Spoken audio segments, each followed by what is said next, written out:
बिस्मिल्लाहिर्रहमानिर्रहीम। शुरू अल्लाह के पाक नाम से जो नहायत मेहरबान और रहम करने वाला है। मेरे रब की दी गई नेमतों का, रहमतों का, बरकतों का हर लम्हा, हर घड़ी शुक्र अदा करते हुए ज़िंदगी गुजारनी चाहिए। ख़वातीन व हज़रात, अस्सलाम वालेकुम, खुश आमदीद and a very pleasant and a good afternoon to all of you. दिल की गहराइयों से आप तमाम लोगों के लिए बहुत सारी दुआएं और खैर खैरियत के साथ अपने वीकेंड को आप इंजॉय कीजिए ख़वातीन व हज़रात। और सर्दियों के जो मौसम है उसका आगाज़ हो चुका हुआ है और ये वो मौसम है जिसमें नज़ला ज़ुकाम भी पीक पे है। लेकिन जितना हो सके अपना ख़ास ख्याल रखें और चेहरे पे मुस्कुराहट एंड स्टे मोटिवेटेड। हम अक्सर कहते हैं ना स्टे हाइड्रेटेड, कि आपका जो बॉडी है उसमें पानी की कमी नहीं होनी चाहिए। तो मुझे लगता है दिमाग में भी जो है पॉजिटिविटी की कमी नहीं होनी चाहिए। तो स्टे पॉजिटिव एज वेल। और वीकेंड एट होम की लाइव प्रोग्रामिंग में हम आपको खुश आमदीद कहते हैं। अच्छा, आप देखें ख़वातीन व हज़रात, हम हम हमेशा कहते हैं कि जी ख़वातीन का आलमी दिन मनाया जा रहा है, बच्चों का आलमी दिन मनाया जा रहा है, पहाड़ों का भी आलमी दिन हमने मनाया, यानी उसको हमने डिस्कस किया प्रोग्राम में। मर्दों का भी आलमी दिन होता है, कैसी हैरत की बात है। और जब प्रोग्राम स्टार्ट होने से पहले जब ये मैं अपने टीम मेंबर से डिस्कस करी थी तो मैंने कहा मैं बड़ी परेशान हूँ, मैंने कभी सुना नहीं है, कम सुना कि मर्दों का भी आलमी दिन होता है। तो काफ़ी घूरियाँ मुझे हर जगह से जो है देखने को मिली। बहुत सारे अपने भी पराए बन गए, उन्होंने कहा क्यों हमारा आलमी दिन नहीं होना चाहिए। लेकिन ख़वातीन व हज़रात, on a very serious note, जब हम बात करते हैं मर्द की, तो जो मर्द होता है वो ख़ानदान का सरबराह होता है। आप देखिए कि आपके जो दादा होते हैं, आपके नाना होते हैं या आपके वालिद साहब होते हैं, मर्दों की एक बड़ी कंट्रीब्यूशन है माशरे को मजबूत बनाने के लिए। मेरा ये बड़ा एक स्ट्रॉन्ग मानना है कि जितनी भी ख़वातीन हैं, चाहे वो बहन है, बेटी है, आपकी माँ है या आपकी बीवी है, जब आपको आपके शौहर की, आपके वालिद की, आपके भाई की सपोर्ट होती है तो ख़ातून में और ज़्यादा वो एम्पावरमेंट और ज़्यादा इंकरेजमेंट आ जाती है कि वो ज़िंदगी में कुछ कर दिखाए इंडिपेंडेंटली। सो ख़वातीन की जहाँ पे हम कंट्रीब्यूशन की बात करते हैं, वहाँ पे मर्द हजरात जो कि घरों से बाहर निकल के किस किस तरीके से रोज़गार कमाने के लिए, अपने घर वालों की किफ़ालत के लिए किस किस तरीके से मेहनत मजदूरी करते हैं, कितनी जहनी टेंशन्स का उनको सामना करना पड़ता है। और मैं रास्ते में भी ये सोच रही थी कि देखें, जिस तरह हम कहते हैं कि ख़वातीन हैं या जो एक माँ है वो बच्चों की तरबियत को हमेशा माँ के साथ मुंसलिक किया जाता है कि देखो इस बच्चे की कितनी प्यारी तरबियत की माँ ने, इसी वजह से माँ के ऊपर ये जिम्मेदारी होती है कि अपनी बच्चे की तरबियत अच्छी तरह करे। उसी तरह मर्द जो होता है जब वो शौहर बनता है तो उसके ऊपर ये जिम्मेदारी होती है कि भाई तुम तो मर्द हो, कमा के तुमने लाना है, तुमने अपने बच्चों की और घर वालों की ज़रूरियात पूरी करनी है। तो आप देखें कितनी बड़ी जिम्मेदारी होती है मर्द के कंधों पे। तो हम खराज तहसीन तमाम जो मर्द हैं जो बहुत खुश असलूबी के साथ, ज़िम्मेदारी के साथ अपने जो काम है वो एक तवाज़ुन और बैलेंस तरीके से सरअंजाम दे रहे हैं। और फिर जो अपनी बहनें हैं, बेटियां हैं, अपनी बीवी को, अपनी माँ को इज़्ज़त और बीवी को वो ढारस और बीवी को भी वो इज़्ज़त दे रहे हैं कि वो अपना इंडिपेंडेंटली मकाम बना सकें। और मेरे जितने भी यहाँ पे भाई हैं, ओहो अच्छा ये वाला म्यूजिक, अच्छा मेरे लिए कोई म्यूजिक नहीं, इन सब को भी हम सलूट पेश करते हैं क्योंकि इन सब के बगैर मैं यहाँ पे खड़ी नहीं हो सकती और मैं अच्छी भी नहीं लगूंगी, क्योंकि मेरी लाइट अगर इधर उधर हो गई ना तो गड़बड़ भी हो सकती है। सो मूविंग ऑन ख़वातीन व हज़रात, वीकेंड एट होम की खास programming and star studded show. Yes, जिस तरह हमने आपको बताया सेगमेंट्स तो होंगे ही होंगे साथ ही साथ, लेकिन शेफ़ अनम को भी हम खुश आमदीद कहते हैं। अस्सलाम वालेकुम। वालेकुम अस्सलाम, कैसी हैं? कैसी हैं आप? ठीक हैं? बिल्कुल ठीक, आप कैसी हैं? बिल्कुल ठीक, दुआएं और you looking lovely. Thank you. अच्छा जी, बताएं क्या बनने वाला है? आज हम बनाएंगे, स्टैक में बना रहे हैं ब्रेड कटलेट्स बनाएंगे स्टफिंग वाले, और साथ में मिक्स वेजिटेबल पुलाव, और साथ में हम बनाएंगे Apple and grep fruit juice. Excellent excellent, मौसम की मुनासिबत। जी, मौसम की मुनासिबत। और ख़वातीन व हज़रात, साथ ही साथ आज सुबह जब मैंने अपना फ़ोन देखा और फिर न्यूज़ पे भी खबर चल रही थी, नश्र की गई, सॉरी मैं अपने अल्फाज की इस्लाह करते हुए, थिएटर का एक बहुत बड़ा नाम तारिक टेडी साहब, आज उनका इंतकाल हो गया। और he was a huge name, theatre की दुनिया में बहुत जाना और माना जाता था और इंटरनेशनली भी पाकिस्तान को रिप्रेजेंट किया करते थे और अच्छी आदत के मालिक थे, अच्छे इंसान थे।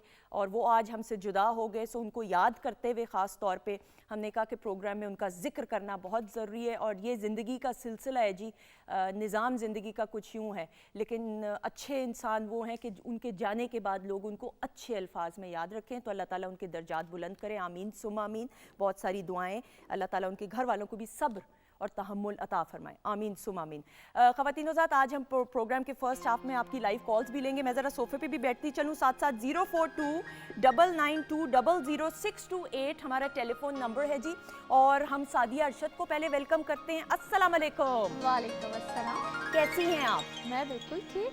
थैंक यू सो मच, एक मरतबा फिर प्रोग्राम में। वीकेंड एट होम की तो ऑलवेज माय प्लेयर, हमेशा बड़ा अच्छा लगता है। अच्छा जी, साथ ही साथ जो हमारे बहुत ख़ास मेहमान इसलिए कहूँगी, वैसे तो आपके अपने हैं जी, क्योंकि खालिद बेग साहब की बात करें तो इनका नाम काफ़ी है, इनकी आवाज़ ही काफ़ी है, लेकिन चूँकि अब कनाडा शिफ्ट हो गए हैं ना, तो ख़ास तौर पे फिर ईद का चांद हो गए तो इंटरवल्स में सीजनल आते हैं। सिर्फ जब सर्दियाँ होती हैं ना, तो कनाडा में ज़्यादा सर्दी होती है तो इधर आ जाते हैं। तो खालिद बेग साहब को हम वेलकम करेंगे। The name says it all. अस्सलाम वालेकुम। वालेकुम अस्सलाम। कैसे हैं आप? अल्हम्दुलिल्लाह। आपको मर्दों का आलमी दिन बहुत बहुत मुबारक हो। शुक्रिया, पहली दफ़ा सुना कि मर्दों के लिए भी दिन मनाया जा अच्छा रहा है। देखें, आप भी और खुशी हुई। नहीं, आपकी हम जो कोशिशें हैं, जितने भी मर्द हजरात हैं उनको हम सराहते हैं, ऐसी बात नहीं है। अच्छा, शुक्रिया। थैंक यू सो मच जी। और ये ऑन अ लाइटर नोट था कि जी ये सीजनल आते हैं, लेकिन ऑब्वियसली कनाडा में मुकीम होते हैं। जब भी इनके हवाले से कोई कॉन्सर्ट्स होते हैं या प्रोग्राम्स होते हैं, फिर ये पाकिस्तान तशरीफ़ लाते हैं। म्यूज़िकोलॉजी में डिग्री हासिल की पंजाब यूनिवर्सिटी से और यूके से भी जी। So thank you so much once welcome। Again. अच्छा जी, अब सादिया आपके सेगमेंट में हमने कुछ लाइव कॉल्स भी लेनी है जी। मैं एक दफ़ा फिर ज़रा नंबर बताती चलूँ जी। 04299200628 हमारा नंबर है। सादिया बता दीजिएगा जो डिटेल्स नाजरीन ने बतानी है। अच्छा जी, हमें जो डिटेल्स चाहिए होती हैं बर्थ चार्ट के हवाले से, यानी कि जो जायचा बनता है उसमें आपकी डेट ऑफ बर्थ, यानी कि आपकी डेट, महीना और ईयर ऑफ बर्थ बिल्कुल एक्यूरेट होना चाहिए, सही वाला होना चाहिए। अब अपना नाम बताइए, और अगर आपको अपना टाइम ऑफ बर्थ पता है तो बहुत अच्छी बात होती है, ज़रूर बताइए। आप किस जगह पे पैदा हुए, यानी कि आपका शहर, और वो ज़रूर बताइए। इसके अलावा अपना जो आपका सवाल है वो ज़रूर बताइए, आपको उसका जवाब दिया बिल्कुल जाएगा। सही। खालिद साहब, आपको अपना स्टार याद है? कौन सा है? कौन से मंथ में पैदा हुए हैं आप? जी, मार्च। मार्च में। कौन सा स्टार बना ये? Pisces? स्पाइसेस बनता है। आपकी Pisces डेट पे बनता है। डिपेंड करता है कि आपकी डेट क्या है। 4 मार्च। 4 मार्च। हाँ जी, तकरीबन Fourth- स्पाइसेस और स्पाइसेस ही ठीक है, 4 मार्च पे हम फुल स्टॉप लगाते हैं, क्योंकि सादिया चकवाल से और फिर खालिद साहब के भी स्टार को डिस्कस करेंगे। अस्सलाम वालेकुम सादिया। वालेकुम सलाम। जी, कैसी हैं आप? ठीक हैं? ठीक, आप सुनाए? ठीक है। अल्लाह का शुक्र, आपकी दुआएं। जी, क्या सवाल करेंगी? मैंने अपने फ्यूचर के बारे में पूछना डेट है। Of birth. जी, अच्छा डिटेल्स पहले बताइएगा। डेट ऑफ बर्थ बताइएगा। 7 जुलाई। 4 जुलाई, 4 जुलाई, कौन सा सन? 7 जुलाई। 7 7 जुलाई। 7 जुलाई, सॉरी जी। कौन सा सन? जी। कैंसर। नहीं, कौन से ईयर में आप बेटा पैदा हुए? 1998। अच्छा, 1998। ओके, और कौन सा? 7 जुलाई। 7 ठीक है, 7 जुलाई 1998 सवाल। जी। और टाइम ऑफ बर्थ अगर पता है बताएं। प्लेस क्या है, कहाँ, किस शहर में पैदा हुई थी? चकवाल में पैदा हुई हूँ। ठीक है। ठीक है 12 जी। बजे थे। और सवाल आपका है फ्यूचर के बारे में। फ्यूचर के बारे में। फ्यूचर जनरल ही है, ये ज़रा ज़्यादा जनरल हो जाएगा। थैंक यू सो मच जी, बहुत शुक्रिया जी। अच्छा, जैसे कि अभी मैंने रिक्वेस्ट की थी कि अगर आप एक क्वेश्चन कर लेना, आप फ्यूचर में तो बहुत सी चीज़ें बेटा आती हैं, तो एक सवाल कर लिया करें, ज़रा मेरे लिए आसानी हो जाती है। एनी हाउ, अगर आपका ओवरऑल फ्यूचर देखा जाए तो अल्हम्दुलिल्लाह बेटा बहुत अच्छा है। माशाल्लाह, अभी भी आप माशाल्लाह अपनी चीज़ों को बहुत अच्छा करें। ब्राइट बच्ची है, बहुत ज़हीन है, और अभी तो आप यहाँ तो एजुकेशन के दौर में हैं, और मुझे लगता है साथ साथ अर्निंग के पॉइंट ऑफ व्यू से भी शी मस्ट बी थिंकिंग कि मैं कुछ कर लूँ। और इसके लिए 2023 बहुत अच्छा साबित होगा। अगर इनके लिए कोई आता है ना, कोई जॉब के हवाले से भी कोई चीज़ आती है, साथ साथ एजुकेशन भी, तो ये दोनों चीज़ों को कंबाइनली कर सकती है। दैट इज़ गुड, अच्छा है। बिल्कुल सही, एक्सेलेंट। अच्छा, एक मेरी बहुत स्पेशल आंटी हैं and I meet her every day. अपनी बेटी को मैं पिक करती हूँ उसके होम टाइम पे, तो वो प्रोग्राम को बहुत पसंद करती हैं। तो मैंने आंटी को कहा था कि मैं वेव कर दूंगी। और बड़ी खुशकिस्मती ये होती है, खालिद साहब भी ज़रूर अग्री करेंगे, कि वो बच्चे जिनको बुज़ुर्गों की कंपनी मिले, ये बड़ी खुशकिस्मत वो बच्चे होते हैं। And I feel so blessed Khalid साहब, क्योंकि आप कनाडा में मुकीम है। आप देखें कि हम जब यहाँ पे देखते हैं तो हमारे बड़े बुजुर्ग के तजुर्बात से हमें क्या कुछ सीखने को मिलता है। मेरा ख्याल कहता है कि हमने सीखा ही बड़ों से है। हाँ, बल्कि हमारे वालिदैन ये कहा करते थे कि बड़ों की इज़्ज़त करनी है और छोटों से शफ़क़त करनी है। तो यही हमने सीखा है, और उन्हीं की दुआओं की बदौलत ही आज हम कामयाब ज़िंदगी गुजार रहे हैं। बिल्कुल बिल्कुल। और सादिया, आप भी अग्री करेंगी कि बेशक जायचा सारी चीज़ें तो होगी, लेकिन दुआ की अहमियत और बड़े बुजुर्गों मैं के आपको साथ। बताऊं, कहते हैं ना कि दुआएं आपकी तकदीरें बदल देती हैं। अगर आप किसी से मुसलसल दुआ और उसकी खिदमत करके दुआ अगर आप लेते हैं, और समटाइम्स हम किसी बड़े के पास बैठ भी जाए ना, वो कहते हैं ना घर में बड़ों का होना ही आपके लिए एक बहुत बड़ी दुआ होती है, बिल्कुल, वाह। आपके ऊपर रहमत होती है। ऐसा तो ही है। अगर हम उनकी प्रेजेंस को फील करें ना अपने घर में, अल्हम्दुलिल्लाह, जिस तरह मैं अपने घर में, आप अपने घर में अपने वालिद के साथ, वालिदा के साथ कितना प्यार करते हैं, सब कुछ मैं समझती हूँ एक ब्लेसिंग होती बिल्कुल। है। और उनका हाथ आपके सर पे हो तो आप एक खुशकिस्मती। अक्सर मेरे वालिदैन मेरे कहते होते कि तुम लोग ये नहीं करते, वो कहते हैं हम घर से जाते हैं तो हमें पता होता है कि पीछे से आप लोग हैं ना हमारे लिए दुआएं करने के लिए, तो हम अच्छा feel बस करते हैं। अल्लाह ताला तमाम बड़े बुजुर्गों को लंबी आमीन, उम्र, अच्छी सेहत दे। आमीन, आमीन सुमामी। जवेरिया मंडी बहाउद्दीन से, अस्सलाम वालेकुम, कैसी हैं आप? वालेकुम अस्सलाम। जी जवेरिया, बताइएगा डेट ऑफ बर्थ अपनी। 2006 17 दिसंबर।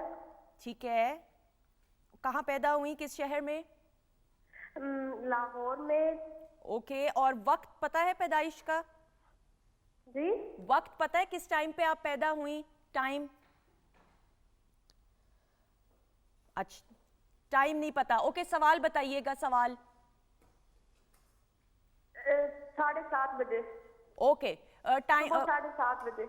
ओके, सवाल क्या है जी? सवाल बताइएगा। ये ना टीवी देख रही हैं। सवाल एजुकेशन के बारे में। Okay, thank you so much चांद। लेकिन प्लीज़ मेक श्योर ख़वातीन और हज़रात, आप टीवी की वॉल्यूम कम कर दें, क्योंकि फिर इस तरह वो टीवी में डिले से जाती है आवाज़, तो प्लीज़, ताकि वो प्रॉब्लम ना हो। जी अच्छा जी, इन्होंने एजुकेशन के हवाले से पूछा है। आई मस्ट से कि अच्छी बच्ची है, पढ़ सकती है, सिर्फ इसकी कंसंट्रेशन का इशू है, और ये इसका इशू तकरीबन लास्ट 2.5 ईयर से मुसलसल है। कंसंट्रेशन से मेरी मुराद ये है कि पढ़ते हुए जिस तरह बच्चे कुछ डिस्ट्रैक्ट नहीं हो जाते डिफरेंट एक्टिविटीज़ में, और इसको बिल्कुल समझ आ रही होगी मैं जिस तरह की बात कर रही हूँ। और मेरे इसको सजेशन है थोड़ा सा अपना कंसंट्रेशन लेवल थोड़ा सा बेहतर करे तो she can do very well. बहुत अच्छी है ये, आई मस्ट से कि वेरी ब्रिलियंट बच्चा, बहुत अच्छा समझदार है, और इसको पता है कि आई कैन डू बहुत अच्छा, मैं बहुत अच्छा कर सकती हूँ। और अभी तो बल्कि लास्ट 3 मंथ से इसको अच्छे बेहतर रिजल्ट्स मिल रहे होंगे, इसका चेंज भी आ रहा होगा, या तो इसने कोई स्कूल चेंज किया है, समथिंग लाइक दैट, इसका कोई चेंज भी आया पिछले 1-1.5 साल में, और she can do very well. I must say बहुत अच्छा पढ़ सकती है, बहुत आगे जा सकती है, और बड़ा हाईली एजुकेशन की तरफ जा सकती है इंशाल्लाह। बहुत सिर्फ सारी थोड़ा सा कंसंट्रेशन इसको अपना चेंज, या अपनी फ्रेंड्स का कंपनी सर्कल कुछ चेंज कर। ओके जी। सबा, अस्सलाम वालेकुम। वालेकुम सलाम, कैसी हैं आप? अल्लाह का शुक्र, आपकी दुआएं। जी बताइएगा डेट ऑफ बर्थ और सारी डिटेल्स। आप ही मुझे अपनी सिस्टर के बारे में पूछना है, उनकी शादी का बहुत मसला है। तो डेट ऑफ बर्थ 11 जुलाई। ठीक है। 1988 है। ठीक है। और उनकी शादी का बहुत मसला चल रहा है कि अभी तक कोई प्रपोजल नहीं, कोई नाम? या ऐसा कोई हो। आपकी बहन का नाम क्या है? जी समीना। ओके। और किस शहर में पैदा हुई? अभी पढ़ता तो चला कुछ शादा है, लेकिन वैसे बेसिकली गांव में पैदा हुई हैं। अच्छा ठीक है। और वक्त पैदाइश का? वक्त का नहीं आपके पास। अच्छा ओके ठीक है, बिल्कुल सही। Thank you so much. TV पे सुनिएगा जवाब। Thank you so much. जीती रहे जी। अच्छा, इनका जो द मेजर इशू, बिकॉज मैं अक्सर एक बात करती थी कि जिसका मून मास, इसका मंगल योग भी कहते हैं, एनी हाउ थोड़ा सा डिले आ जाना, इट इज़ समथिंग नेचुरल, परेशानी की कोई बात नहीं है।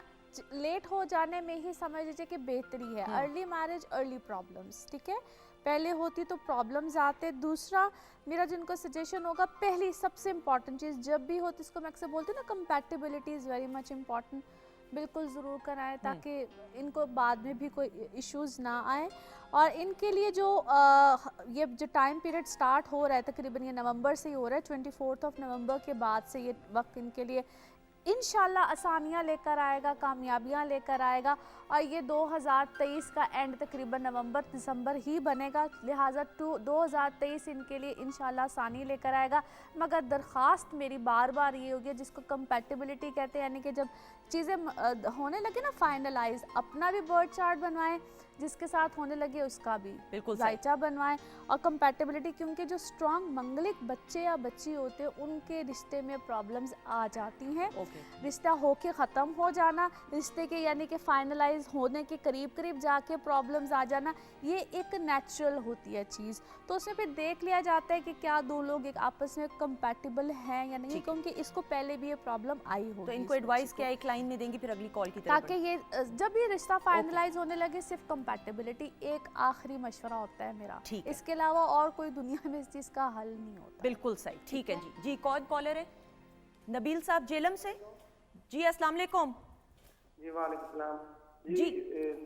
मैं अपने बारे में पूछना चाह रहा हूँ। 14/12/1983 तारीख पैदाइश।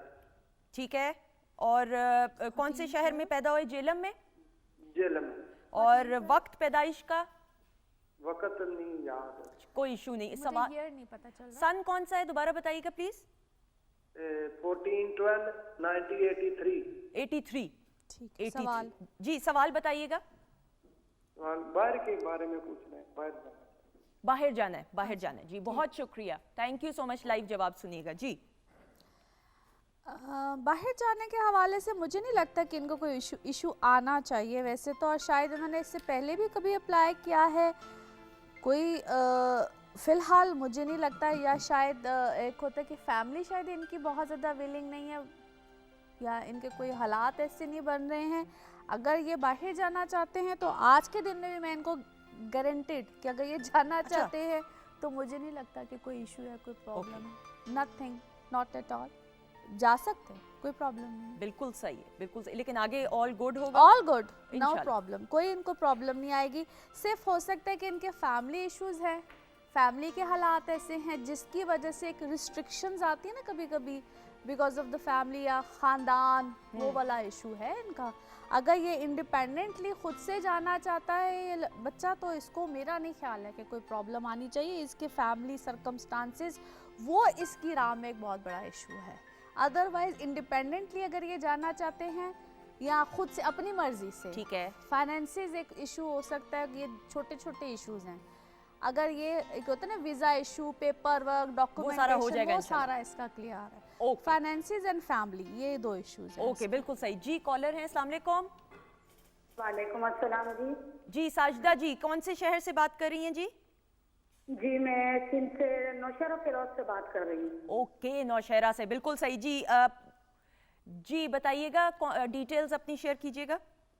जी मैंने अपनी बहन के बारे में मालूम करना था, उनकी शादी का 24 अप्रैल 1986 उनका डेट ऑफ बर्थ है। ठीक है जी, 24 अप्रैल 1986। ठीक है जी। और कौन सा शहर था? जी नौशहरा फिरोज। ठीक है। नौशहरा फिरोज सिंध में है ये, बिल्कुल ठीक है। और वक्त पैदाइश? वक्त पैदाइश सुबह 8 बजे। ओके ठीक है जी। और बहन के बारे में क्या पूछना चाहेंगी? बहन के बारे में ये मालूम करना था उनकी शादी कब होगी। उनके पहले काफी रिश्ते आए मगर अब वो नहीं आ रहे, और किससे होगी, अपनों में होगी या गैरजात में होगी या बाहर होगी खानदान से। ठीक है जी, बहुत शुक्रिया, थैंक यू। लाइव जवाब सुनिएगा जी। जी अच्छा, इनका रिश्तों का मेरा ख्याल है कि एज सच कोई इतना इशू जो है वो अब आके शायद जिस तरह ये कह रही हैं कि ज़्यादा हुआ है, क्योंकि शायद 2019-20 में इनका रिश्ता कमिटमेंट मेरे ख्याल में कोई हो जानी चाहिए थी, और शायद कोई हो के कोई प्रॉब्लम, कोई इशू ठीक है। क्रिएट हुआ है इनकी लाइफ में उस टाइम फ्रेम में, जो शायद कोई अनबन, कोई इस टाइप की चीज़ शायद को बीच में, या थोड़े अरसे के लिए कोई इस टाइप का इशू आया है। एनी हाँ, इनका इसको हम कहते हैं अपने शहर से दूर, अपने मुल्क से दूर कुछ इस टाइप का मामला आएगा, और जो भी प्रपोजल आएगा हो सकता है वो सेकंड मैरिज का हो सकता है वो कोई इस टाइप का प्रपोजल हो। इनको उस चीज़ को कंसिडर करना अच्छा, करना चाहिए जी, इनको उस चीज़ को कंसिडर करना चाहिए, क्योंकि इनका कोई इस टाइप का प्रपोजल आएगा, और वो कहते हैं अपनी कास्ट से बाहर, अपनी ज़ात से बाहर कुछ इस टाइप का भी हो सकता है, कोई इनको कोई आए, ये इस चीज़ को कंसिडर करें। इस चीज़ को कंसिडर नहीं करना चाहते, जिसकी वजह से शायद बिल्कुल सही। हेजिटेशन। अच्छा, खालिद भाई भी बहुत देर से बैठे हैं। खालिद साहब का भी स्टार क्या कह रहे हैं, 2 लाइनों में तो बता देना। अच्छा, पाइसेस के बारे में से मैं तक होंगी। पाइसेस जो उनसे होते हैं ना, सारे ज़ोडिक साइन के एंड में आते हैं। इनके अंदर सारे जितने भी ज़ोडिक साइन है ना, सबकी खसूसियात होती ठीक है। पाइसेस की एक तो सबसे अच्छी बात ये होती है, और जिस तरह ये जैसे वर्सटाइल है, कभी कुछ करेंगे कभी कुछ करेंगे, और सिक्स सेंस बहुत अच्छी होती है, okay, छठी हिस्स बहुत okay. अच्छी होती है, स्पिरिचुअल होते हैं, छठी हिस्स बहुत अच्छी होती है और हर एक को समझने में ना आसानी होती है। समटाइम्स ओवर एस्टिमेटेड और समटाइम्स बहुत से लोगों को आप अंडर एस्टिमेट भी कर जाते हैं, बाद में पता चलता है वो मेरे नाल की हो गया। क्या ये सही अक्सर है? बिल्कुल ठीक है, सही बता रहे लेकिन हैं? कोई माइनस पॉइंट इसमें कोई ऐसा बताइए माइनस कि पॉइंट ये है कि इसमें कोई- जो आपके लिए चले मैं कुछ एक years लाइन को- में फिर कॉलर हैं, आखिरी मैं कॉलर बता प्लीज। देती हूँ जी। आपके लिए जो 2020 और 21 इसमें काफ़ी ज़्यादा मेजर शिफ्ट आए होंगे, आपकी ज़िंदगी के मेजर शिफ्ट आए होंगे, जिसमें आपने बहुत से ऐसे फैसले किए होंगे जिसको कहते हैं लाइफ के बहुत से बड़े डिसीजन, बहुत से धोखे चीज़ें लोगों की तरफ से, आंखें खुली होंगी बहुत से लोगों की तरफ। 22 में आई है, 22 में 22 और अक्ल आपको 22 में आई। बस ठीक है, इधर फुल स्टॉप लगाते हुए जी दुआ फातिमा है, अस्सलाम वालेकुम नारोवाल से। अस्सलाम वालेकुम दुआ। अस्सलाम वालेकुम। जी वालेकुम अस्सलाम। जी दुआ क्या पूछना चाहेंगी? ना मैंने पूछना है कि मेरा फ्यूचर आगे कैसे होगा, अच्छा मैं फ्यूचर, आगे पढ़ सकूंगी या नहीं। ओके अब मुझे डेट ऑफ बर्थ और ईयर बताइएगा। मैं 2 सितंबर को पैदा हुई हूँ 2008। 2008 में, ठीक है। और कौन से शहर में? नारोवाली में? आरावाला में। आरिफ वाला में, ओके ठीक है। और वक्त पैदाइश का पता है, कुछ आइडिया? नहीं। ओके कोई मसला नहीं, thank you so much. She's so sweet ना, कि मैं ऐसे कहा नहीं। हाँ शी इज वेरी स्वीट जी। अच्छा जी, इन्होंने अपनी एजुकेशन के बारे में पूछा, तो एजुकेशन में ये बच्ची अच्छी है माशाल्लाह, शार्प है, लेकिन कुछ बच्चे होते हैं जो कि प्रॉपर जिसको हम कहते हैं वो वाली एजुकेशन लेने के बजाय अगर वो टेक्निकल कोई एजुकेशन लें, कोई और हुनर सीख लें, तो उसमें वो शायद ज़्यादा इंटेलिजेंट साबित होते हैं। तो ये एक अपनी रेगुलर एजुकेशन जिस तरह कोई इंटर BA करने के बाद और अगर उसको कोई टेक्निकल एजुकेशन की तरफ जाएगी तो she will be very good in that. तो आई सजेस्ट कि इस तरह ये एजुकेशन है, इसको एजुकेशन में कोई प्रॉब्लम नहीं आएगी, लेकिन शायद इसकी फैमिली की तरफ से जल्दी शादी वादी का कोई सिलसिला ओके बिल्कुल सही, thank you so much Sadia का शुक्रिया अदा करते हुए। She was on her toes, क्योंकि आपकी कॉल्स हमने ली। हम आगे भी इस सेगमेंट को इसी तरह इंशाल्लाह सैटरडे को कंटिन्यू किया करेंगे ताकि आपकी लाइव इंटरेक्शन भी हो सके। थैंक यू सो मच जी। My pleasure always. ख़वातीन और हज़रात, हम अपने अगले सेगमेंट गोशा इकबाल की तरफ बढ़ते हुए खालिद बेग साहब की आवाज़ में कलाम इकबाल सुनेंगे। प्लीज़ आ जाइएगा खालिद साहब, बहुत सारी क्लैप में। ख़वातीन और हज़रात,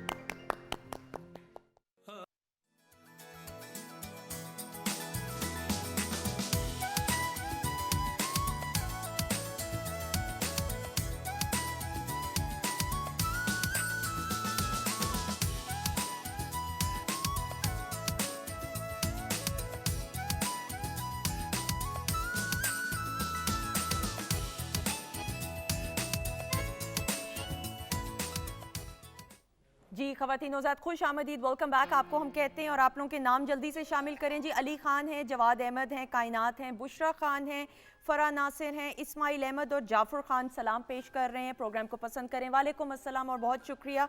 और मोहसिन खान है जी लाहौर से, वीकेंड एट होम की टीम को सलाम और शुक्रिया कि आप लोगों की वजह से हमारा वीकेंड बहुत अच्छा गुजरता है। ख़ास तौर पे मेरे वालिदैन को बहुत इंतज़ार रहता है, बहुत शुक्रिया जी। और हमने बड़े बुज़ुर्गों के हवाले से जो पहले सेगमेंट, और हम हमेशा कहते हैं, बात करते हैं, प्लीज़ अपने बड़े बुज़ुर्गों को, वालिदैन को कहिएगा हम सब के लिए बहुत सारी दुआएं कीजिएगा। और अल्लाह ताला आपके पेरेंट्स को, तमाम बड़े बुज़ुर्गों को अपनी हिफाजत में रखे और लंबी उम्र और अच्छी सेहत दे, आमीन सुम आमीन। ख़वातीन और हज़रात, ये दुआ जो है देने का सिलसिला जारी और सारी रहना चाहिए। और फिर ये एक ऐसा नेकी का काम, और फिर एक और नेकी का काम डॉक्टर फ़रज़ीन मलिक साहिबा के सेगमेंट में, कि जिसमें आप इनको दुआएं देते हैं और मैं तो ऐसे ही बैठ जाती हूँ बीच में। और मेरे ख्याल में डॉक्टर फ़रज़ीन मलिक का सेगमेंट बहुत पॉपुलर वीकेंड एट होम का सेगमेंट है, जिसमें हमें बड़ी शॉर्ट क्रिस्प टिप्स मिलती हैं and easy to digest and easy to understand. अस्सलाम वालेकुम। वालेकुम अस्सलाम। सबसे पहले आपका बहुत बहुत शुक्रिया तारीफ़ करने का। और मैं तो आपकी तारीफ़ कर रही थी कि आप इतनी प्यारी लग रही हैं और इतनी अच्छी लग रही हैं, और आप ऐसे ही बैठ नहीं जाती, आप उसकी फुल पार्टिसिपेंट हैं। और कई दफ़ा मैं नाजरीन से बात कह चुकी हूँ कि कई सवालात आप ऐसे करती हैं कि मैं हैरान हो जाती हूँ, कहीं चोरी चोरी डॉक्टर तो नहीं है ये बीच में से, कहीं मुझे इम्तिहान नहीं ले रहे होते, ये वाली बात। नहीं। सो माशाल्लाह, एंड ऑल आर पीपल जो हमारे व्यूअर्स भी हैं, they have such good knowledge और इतने अच्छे सवाल करते हैं कि उन पे भी मैं हैरान हो जाती हूँ, जिसका मतलब है कि अवेयरनेस बढ़ती जा रही है। ऐसा ही है। और खालिद बेग साहब भी हमारे साथ प्रोग्राम में मौजूद हैं। Sir thank you so much. Break पर जाने से पहले हमने कलाम इकबाल इनकी आवाज़ में बहुत सुना, खूबसूरत है ना? बहुत ही खूबसूरत। बहुत Thank you very much. As always as always. अच्छा खालिद साहब, आप भी आज का जो सेगमेंट है, डॉक्टर साहबा मुझे लगता है मैं भी, हर कोई रिलेट कर सकते हैं। इंसोम्निया ना सादा ज़बान में अगर मैं कहूँ, जहाँ इस्लाह की ज़रूरत हो, कि नींद ना आना। बिल्कुल। एक तो ये भी होती है कॉमन वजह, मैं वैसे कह रही हूँ, उसमें फिर आप जो ऐड करना चाहें कि जी टेंशन है, कोई परेशानी है, एंजाइटी है, तो चले नींद ना आई, लेकिन क्या इंसोम्निया कोई बीमारी भी है? देखिए, जैसे कि बुखार होता है, एक बीमारी नहीं होती, कंडीशन होती है, ऐसे इंसोम्निया एक कंडीशन होती है। ओके। ठीक है, उसको आप बीमारी नहीं कहेंगे, लेकिन it can be due to a बीमारी और it can lead to a बीमारी। दो चीज़ें, कि अगर आप सही से, ये जो सोना है ना इंसान के लिए बहुत बड़ी नेमत है। ठीक है, वो वाला सोना नहीं वो जिसकी कीमत बढ़ती जा रही है, ये वो वाला सोना है जो कि आपको अल्लाह ताला ने, नेचर ने एक मौका दिया है कि आप अपनी बॉडी को रिन्यू करें, रिफ्रेश करें।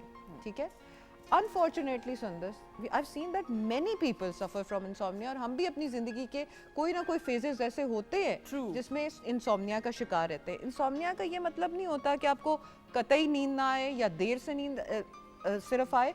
इंसोम्निया का ये मतलब भी होता है कि आप सोएं तो आप बहुत लाइट सोएं और आपकी नींद ऐसी हो जबकि आप उठें तो आप रिफ्रेश ना फील करें और आप फिर भी थकावट साथ लेके उठें। तो सबसे पहले तो जी 7 से 8 घंटे की नींद बहुत नेसेसरी है, और उस 7 से 8 घंटे की नींद जो है उसमें क्वालिटी ऑफ स्लीप जो है वो बहुत इंपॉर्टेंट है। सही।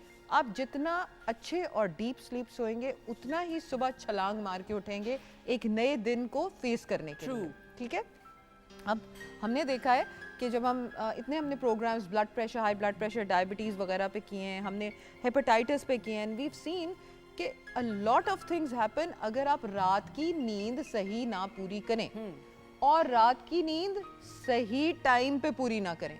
अब सही टाइम क्या है? सही टाइम वो है कि सूरज के गुरूब होने से लेके तलुए आफ्ताब तक, ये एक ऐसा टाइम है जो कि आपके लिए रेपरेटिव यानी कि आपके रिपेयर प्रोसेस के लिए बेहतरीन स्लीप है। ठीक है, अब जिन लोगों को नींद नहीं आती उनके लिए कुछ इंस्ट्रक्शंस हैं। एक तो इट कैन बी हार्मोनल, एक आप कह रही हो स्ट्रेस की वजह से हो सकता है, लेकिन एक बहुत कॉमन वजह जो है बूझो तो जाने वो क्या है? डाइट होगी और मोबाइल फोन का ज्यादा इस्तेमाल। ट्रू, और सोने से पहले वो खास तौर पे रात के वक्त बेड पे लेट के या सोफे पे बहुत। अब हो क्या रहा है सुंदर, वो ये नहीं, अक्सर मैं बच्चों को भी कहती हूँ अम्मी आप तो ऐसे कहती हैं, अम्मी आप ऐसे नहीं कहती, इसके पीछे साइंस की बैकिंग है। जब आपकी आंखों को रोशनी मिलती है उस मोबाइल से तो आपकी मेलेटोनिन जो आपका स्लीप हार्मोन है वो निकलना बंद हो जाता है। ओके, तो जब आपका स्लीप हार्मोन बंद हो गया तो फिर आगे क्या रह गया? तो इसलिए प्लीज़ जो लोग इंसोम्निया का शिकार हैं, दवाइयों की हद तक पहुंच चुके हैं, सबसे पहले दवाइयों को छोड़ें और अपना मोबाइल फ़ोन 1 घंटा पहले सोने से पहले बंद कर दें। आपका तकिया, आपका बेड बहुत कंफर्टेबल होना चाहिए।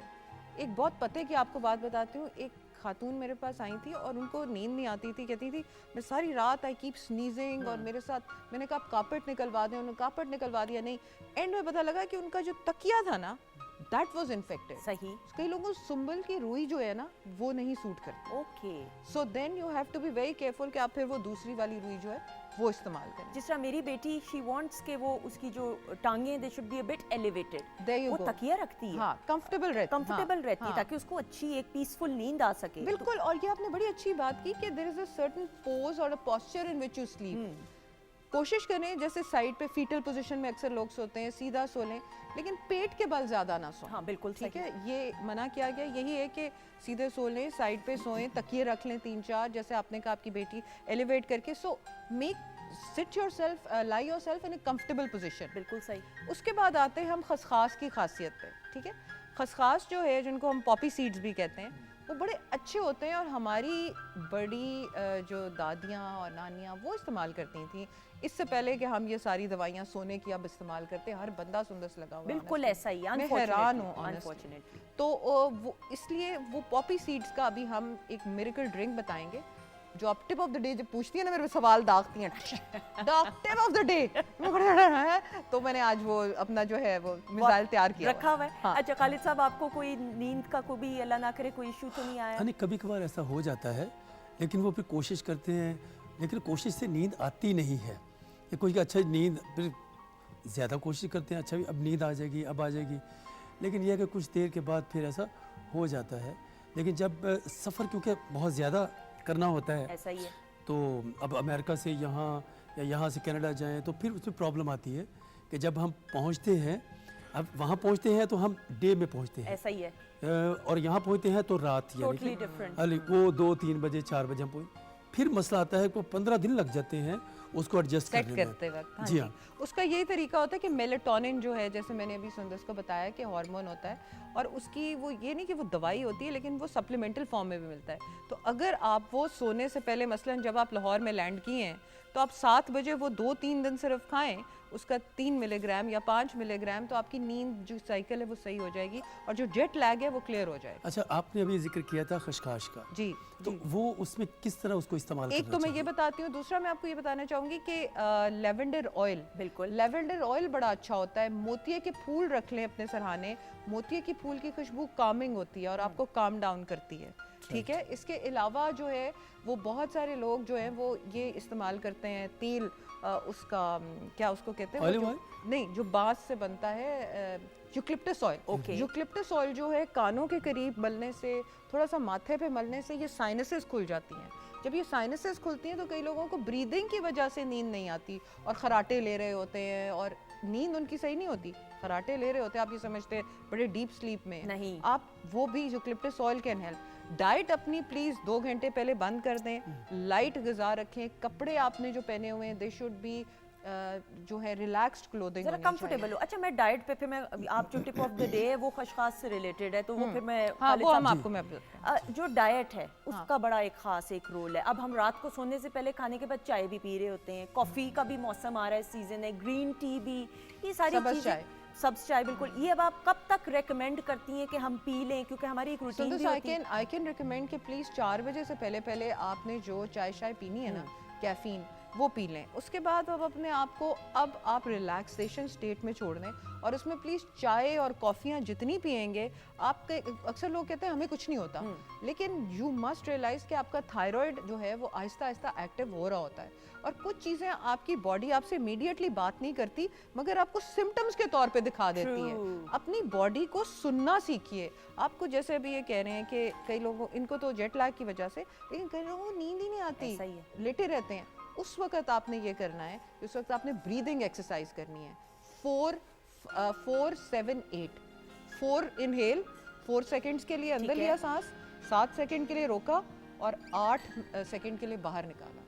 4-7-8 ब्रीदिंग पे अगर आप कंट्रोल पा जाएं 5 मिनट, तो आपकी बॉडी रिलैक्स होकर सोने की तरफ जाती है। बिल्कुल सही। अच्छा, और जो मीठा खाते हैं अक्सर हमें, और सर्दियों में ज़्यादा दिल करता है, अच्छा थोड़ा बहुत एक बाइट ले लिया, कोई गाजर का हलवा खा लिया, आइसक्रीम खा ली, कोई केक खा लिया, वो आप कितना रेकमेंड करेंगी? और क्योंकि ये मैं चाहती हूँ कि आप अपनी ज़बानी ज़रा लोगों को भी समझा दें। सुंदस, वो आपने देखा होगा, हमने एक प्रोग्राम किया था, उसमें हमने हाइपर एक्टिव बच्चों के बारे में बात ऐसा ही की है। थी, और हमने कहा था कि बहुत ज़्यादा सॉल्ट और बहुत ज़्यादा शुगर जो है ये हाइपर एक्टिविटी डिसऑर्डर करती है बच्चों में, तो क्या अडल्ट्स में नहीं करेगी? तो इसीलिए हाइपर एक्टिविटी, ड्राई फ्रूट का भी रात को ज़्यादा खाना is also causing hyper activity, क्योंकि ये एक ऐसा फूड है जो आपको सुबह के वक्त एक्टिवेट, समझे मल्टीविटामिन आपने ली है सुबह की, जो ड्राई फ्रूट होता है। रात को ड्राई फ्रूट नहीं लेना, मीठा नहीं लेना, कैफीन नहीं लेनी, सूप्स लीजिए, ये जो है लेवेंडर टी पीजिए, मोतिये की चाय लें, वैसे आप ग्रीन टी वगैरह लें जो नॉन कैफिनेटेड होती है। ये सारी चीज़ें करेंगे तो आपकी नींद आहिस्ता आहिस्ता टिकाने पे आ जाती है। और मैं आपको एक और चीज़ बताऊं, यूट्यूब पे बहुत सारी टॉक डाउन मेडिटेशंस होती हैं। वो टॉक डाउन मेडिटेशन आप लगा लें तो आपको वो ले जाती है आहिस्ता आहिस्ता स्लीप फोकस करा के। बिल्कुल। और ख़वातीन हज़रात, पीसफुल यानी पुरसकून नींद आप लेंगे तो आपका दिन और आपकी ज़िंदगी अच्छी गुजरेगी, माइंड पॉजिटिव रहेगा, और नींद के दौरान आपके ग्रोथ हार्मोन्स एक्टिवेट हो जाते हैं। तो ये मत भूलिएगा कि आप फिर उन ग्रोथ हार्मोन्स को ख़राब करने की, उनके काम में वो मुदाखलत करने की कोशिश करेंगे, which you would not want, I am sure. अच्छा जी, टिप ऑफ द डे। अच्छा जी, टिप ऑफ द डे आ गई। आप ले 1 कप ऑफ मिल्क, ठीक है, दूध का 1 कप ले लें, उसको वार्म कर लें, और पॉपी सीड्स लें 1 चमची, ठीक है। पॉपी सीड्स को तवे के ऊपर वो ऐसे हल्का सा, आप जैसे तवा गर्म हो उस पर पकाना नहीं है, हल्का सा रोस्ट कर लें, उसको निकाल के उसको वो जो होता है दौरी डंडा, उसके अंदर कूट लें या ग्राइंडर में कूट लें, उसको मिल्क में डालें, साथ में 1 चुटकी आपने डालनी जैफल पाउडर की, और 1 चुटकी आपने डालनी है सिनेमन पाउडर की, यानी दालचीनी कि का। दालचीनी पाउडर की। और पॉपी सीड्स को उर्दू में क्या कहते हैं हम? पॉपी सीड्स को खसखास। हाँ सॉरी, हाँ ठीक है, सॉरी। और जो है एक तो आपने जायफल डाल दी चुटकी, 1 सिनेमन, और हनी अगर थोड़ा सा डालना चाहें तो आप 2 कतरे हनी के डाल सकते हैं। अक्सर बच्चे नहीं पीते ठीक और है। अक्सर अडल्ट्स भी कहते हैं हमें इसका जायका नहीं डाल रहा, तो और मीठा नहीं डालना, सिर्फ हनी डाल लें, या जिन लोगों को डायबिटीज़ है वो स्टीविया डाल सकते हैं, या कुछ भी ना डालें, छोटी इलायची डाल लें, उससे भी जायका उसका अच्छा हो जाता है। बिल्कुल सही, या बस ना भी कुछ डालें तो I think that's it better. Is actually very nice testing. बिल्कुल सही। सोने से कितनी देर पहले जो है वो खाना खा लेना चाहिए? सोने से 2 घंटे पहले, 2 घंटे। ताकि आपका वो दुकान बंद हो जाए हाजमे वाली। अच्छा, shutter down, shutter down, close. बिल्कुल सही। और इसी के साथ इस सेगमेंट को भी क्लोज करते हुए डॉक्टर साहिबा का Thank शुक्रिया you. अदा करते हुए thank you Thank so you much doctor so साहिबा। much. और साथ ही साथ ख़वातीनो ज़ात खालिद बेग साहब हमारे साथ मौजूद है। It's going to be a treat. इनकी आवाज़ में खूबसूरत सा गाना सुनेंगे, बहुत सारी क्लैप में।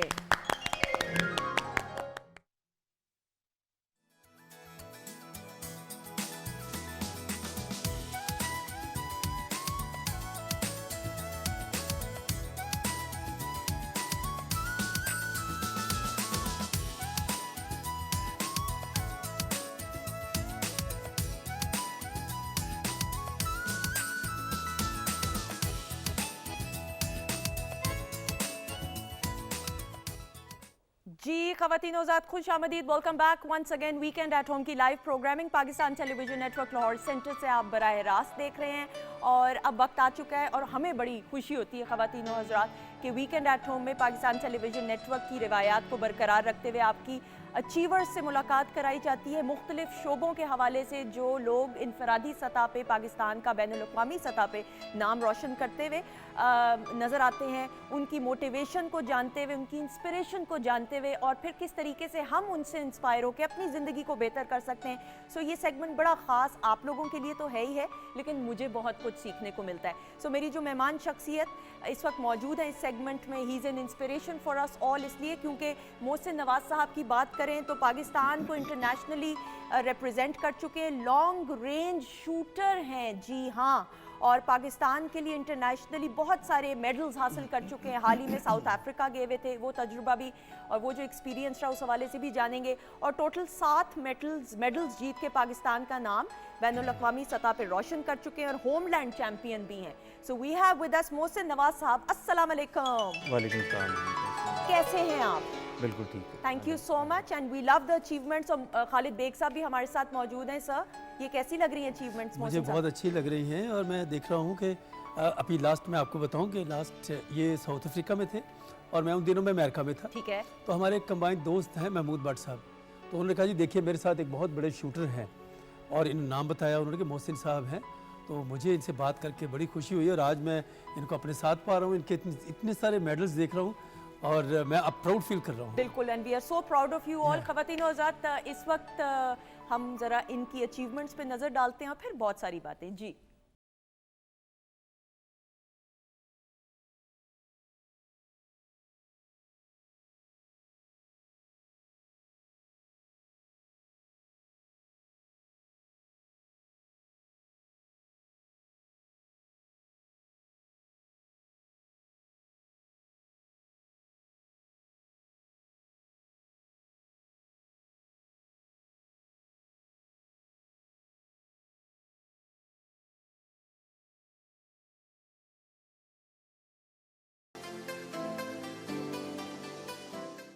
ऑलराइट जी, ये जो एंड वाली पिक्चर थी पाकिस्तान का झंडा लहराते हुए और पाकिस्तान को रिप्रेजेंट करते हुए, मोहसिन कैसा लगता है आपको?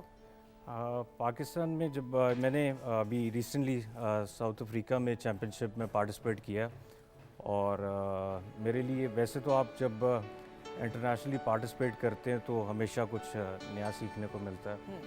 तो ये एक बड़ा सरप्राइजिंग था मेरे लिए कि जो साउथ अफ्रीकन पाकिस्तानी कम्युनिटी है उन्होंने इसको इतना अप्रिशिएट किया। उनको शायद इतना कंपैटिटिव लॉन्ग रेंज शूटिंग का ना पता हो, उनके लिए एक यही एक अचीवमेंट थी कि कोई पाकिस्तानी शूटर जो है वो साउथ अफ्रीका में आके उसने 5 मेडल जीते हैं। Excellent, excellent. अच्छा, हर काम के पीछे एक मोटिवेशन होती है, ऑब्वियसली एक सोर्स ऑफ इंस्पिरेशन होती है। आपकी मोटिवेशन और सोर्स ऑफ इंस्पिरेशन क्या रही या कौन है? मेरी मोटिवेशन एक प्रॉफिट मोहम्मद सल्लल्लाहु अलैहि वसल्लम की एक हदीस है, अला इन्नल कुव्वत रम्यू। इसका तर्जुमा है बेशक कुव्वत निशानाबाजी में है। वाह। हजूर कोई भी बात खुद से नहीं कहते थे, वही नाजिल होती थी। तो जब अल्लाह का हुक्म आ गया, अल्लाह के नबी ने भी कह दिया, तो इससे बेहतर किसी के लिए निशानाबाजी की क्या मोटिवेशन हो सकती है। सही। अच्छा, पाकिस्तान को इंटरनेशनली रिप्रेजेंट भी किया ऑब्वियसली। ये जो लॉन्ग रेंज शूटिंग है, इसको आप डिफाइन कैसे करेंगे, यानी कितने फासले पर करके आपको इसको करना होता है निशाने को? लॉन्ग रेंज शूटिंग स्टार्ट हो जाती है जी 600 से आगे, और ये बेसिकली 300 से 1000 मीटर तक जाती है। ओके। और 300 से 1000 मीटर में आप 300, 400, 500, 600 इसी तरह आपके स्कोर्स एग्रीगेट होते हैं। और इसमें दो कैटेगरीज होती हैं, एक FTR होते हैं, एक F ओपन होता है। ठीक है। FTR में आपकी वेट लिमिट होती है 18.2 पाउंड्स। इसमें आपकी वेपन की वेट की लिमिट होती है। और इसी में फिर F ओपन कैटेगरी है, उसमें 22.2 वेट लिमिट होती है।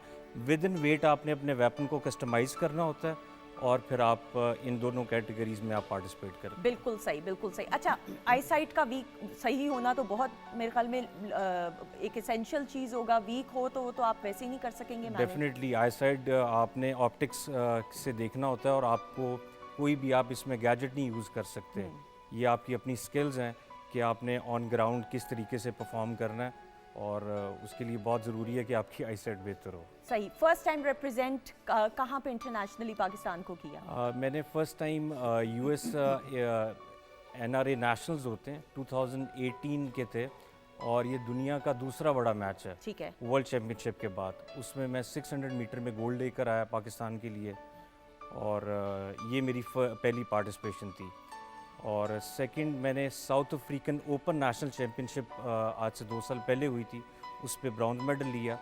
और लास्ट मंथ मैं 5 मेडल पाकिस्तान के लिए लेकर आया हूँ। बिल्कुल सही। पाकिस्तान इंटरनेशनली तो जिस तरह आपने कहा रिप्रेजेंट तो किया, लेकिन बड़े पैमाने पे जिस तरह ओलंपिक्स होते हैं या साउथ एशियन गेम्स जिस तरह आपने कहा भी, उस पैमाने पे भी पाकिस्तान ने इस शोबे में या इस खास जॉनरा में मेडल्स हासिल किए हैं अब तक के? नहीं।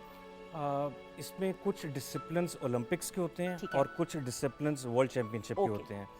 जो मेरा डिसिप्लिन है इसकी वर्ल्ड चैम्पियनशिप है, ठीक है। जो कि नेक्स्ट ईयर होगी।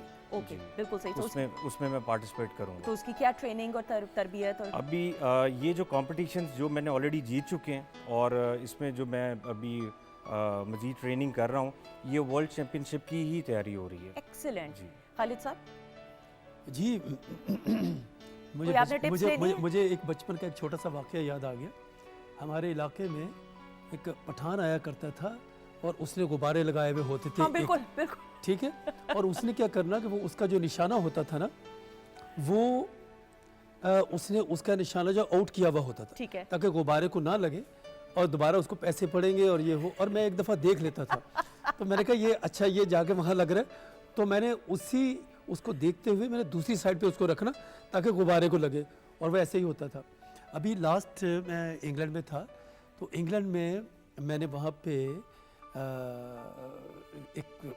कोई अपना कोई छोटा सा एक था वहाँ पे, उसको आर्चरी में तो वो मुझे सिखा रहा था। सही।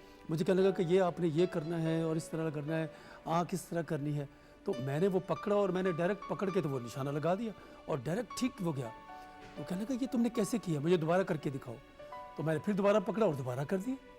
तो कहने लगा ये कैसे किया तुमने? मैंने कहा भाई हम बचपन में गुलेल चलाया करते थे। बिल्कुल ऐसा ही, मैं वही बात करने लगी थी। तो इसलिए वो तो इनका भी लास्ट मंथ जब मैं अमेरिका में था और ये साउथ अफ्रीका में, और ये जब कर रहे हैं, इनकी तस्वीरें मुझे उन्होंने भेजी कि ये मोहसिन साहब हैं, हमारे दोस्त हैं और बहुत ही अच्छे शूटर हैं, और आज इनसे मुलाकात भी हो गई। अच्छा, मैं इनसे छोटा सा वाक़या मैं इनसे सुनना चाहूँगा। कोई ये बताइए कि कभी कोई ऐसा, आप बिल्कुल जंगलों में भी जाते हैं, कोई ऐसा ख़तरनाक कोई ऐसा कोई शेर आ गया हो या कोई चीज़ आ गई, तो कैसा कोई हुआ कोई ऐसा? वैसे आई shot 11th biggest lion in the world. उसमें आप 2 दिन ट्रैक करते हैं और ऑन ग्राउंड आप लॉयन हंट करते हैं। तो वो एक ऐसा एक्सपीरियंस था कि आप उसमें नॉर्मली तो होता है कि आप उन चीज़ों को आप कभी सोचते हैं या मूवीज़ में देखते हैं या यूट्यूब में वीडियोस देखते हैं, पर जब ऑन ग्राउंड वो जब आप उस चीज़ को फेस करते हैं तो आपको पता लगता है कि थिंग्स आर डिफरेंट। राइट। बिल्कुल सही। तो नाखुशगवार वाकया कभी पेश नहीं आया कोई ऐसा खास कोई? हो जाता है, पर उसमें मैं समझता हूँ कि जब ऑन ग्राउंड चीज़ें, जब आपके साथ कोई ऐसा इनकाउंटर होता है सॉर्ट वाइल्ड हंटिंग या कोई भी ऐसी चीज़, तो उस टाइम आप अपने उस तरह अपने नॉर्मल सेंसेस में नहीं रहते। It's very natural for a human बिल्कुल सही। कि आप जब ऐसी सिचुएशन क्रिएट होती है तो आप कोई ऐसा थ्रेट आ जाता है, या जैसे मैं पिछले दिनों हंट कर रहा था तो एक सांप आ गया, तो आप एकदम आपको एक थ्रेट सा फील होता है कि अब मैंने बचना है या कुछ ऐसा करना है। तो ये एक ऐसी चीज़ होती है कि वैसे अवॉइड ही करना चाहिए कि ऐसी चीज़ आए ही ना, तो हो जाती है ऐसी चीज़। बिल्कुल सही। अच्छा, I am sure people must be asking you this question. बहुत सारे लोग ये भी सोचते होंगे कि then why long range shooting, it could have been anything else as well. कोई खास वजह कि इसकी तरफ ही रुझान आपका ज़्यादा हुआ? एक्चुअली ये एक नेचुरल टैलेंट होता है। वैसे तो शूटिंग के बहुत सारे डिसिप्लिन्स हैं, और पूरी दुनिया में जैसे ये राइफल शूटिंग है, पिस्टल शूटिंग है, इसमें मुझे बस शुरू से एक तो शौक़ था, शूटिंग का तो शौक़ था। तो जब मैंने ये नेशनल चैम्पियनशिप्स खेलना शुरू की, तो इसमें मुझे फ़ील हुआ कि ये मेरा स्पोर्ट है। तो ये एक मेरा ये मानना ये कि एक नेचुरल आप सेल्फ एक्सप्लोर करते हैं अपने आप को कि आपका टैलेंट कौन सा है। बिल्कुल सही। तो मैंने पिस्टल शूटिंग भी की, स्कीट शूटिंग भी की, ट्रैप भी की। जब मैंने लॉन्ग रेंज शूटिंग स्टार्ट की तो मुझे लगा ये मेरा स्पोर्ट है। उसमें मैं बहुत अच्छा परफॉर्म कर रहा था। फिर मैंने नेशनली पार्टिसिपेट किया और इंटरनेशनली पार्टिसिपेट किया, और अपने पाकिस्तान का नाम रोशन कर रहा हूँ, और अल्लाह का शुक्र है अभी वर्ल्ड चैंपियनशिप की तैयारी है। Excellent, we are also proud of you. अच्छा, थोड़ा सा ज़रा आप अगर साथ साथ हमें बताइएगा, शेफ़ अनम भी इंटरेस्टेड होंगी। मैं चाहूँगी शेफ़ अनम भी ज़रा थोड़ी ब्रेक लें जी, डोई मारते हुए हांडी में, थोड़ा ज़रा शोर कम होगा। अच्छा जी, बताइएगा साथ साथ कि ये क्या क्या कुछ है। अभी रिसेंटली जो मैं अभी साउथ अफ्रीका से जीत कर आया हूँ, ये मेडल्स हैं। दिखाइएगा फिर साथ, नाज़रीन देखेंगे। अनम, फिर आपकी तरफ भी हम शेफ़ बढ़ेंगे जी, दिखाइएगा जी। ये ऊपर मेंशन है, ठीक है। ये स्टेलनबर्ग FTR गोल्ड मेडल है। एक्सीलेंट। ठीक है, और इसके साथ और बहुत सारे मेडल्स हैं। ये जो नेशनल चैम्पियनशिप्स होती हैं, ये उसकी है। ठीक है। ये पाकिस्तान की जो नेशनल चैम्पियनशिप है उसके मेडल्स हैं। Okay, and what about this? ये मैं ज़रूर चाहूँगी, इस पे क्यों अनम आप भी जानना चाहिए। ये भी नेशनल चैम्पियनशिप जितनी होती हैं ये उनकी अचीवमेंट्स हैं। इसमें ये कुछ गोल्ड मेडल हैं, ये सिल्वर हैं, ये ब्राउन्स हैं, और ये उनकी अचीवमेंट्स हैं। अच्छा जी, बिल्कुल सही। एंड जो ये है, ये बताइएगा प्लीज। ये लाहौर, खुद ही पकड़िएगा ताकि आप जी ये लाहौर गैरिजन जो हमारी शूटिंग फैसिलिटी है लाहौर के अंदर। इनफैक्ट पंजाब में एक ही हमारे पास शूटिंग फैसिलिटी है, ये उसकी अचीवमेंट है, उसका मेडल है। और इस तरह ये बहुत सारी और भी हैं चीज़ें, उनके सर्टिफिकेट्स हैं। बिल्कुल सही, एक्सीलेंट। अनम, आप कोई सवाल करना चाहेंगी? वैसे पर्सनली मुझे खुद को भी शूटिंग का शौक है, और एक आध दफा। क्या मसला क्या है आपका, मुझे ये बताएं। वो तो चले को पाकिस्तान को रिप्रेजेंट कर रहे हैं। नहीं, बंदे को शौक भी तो होता है। फिल्म की शूटिंग का शौक है?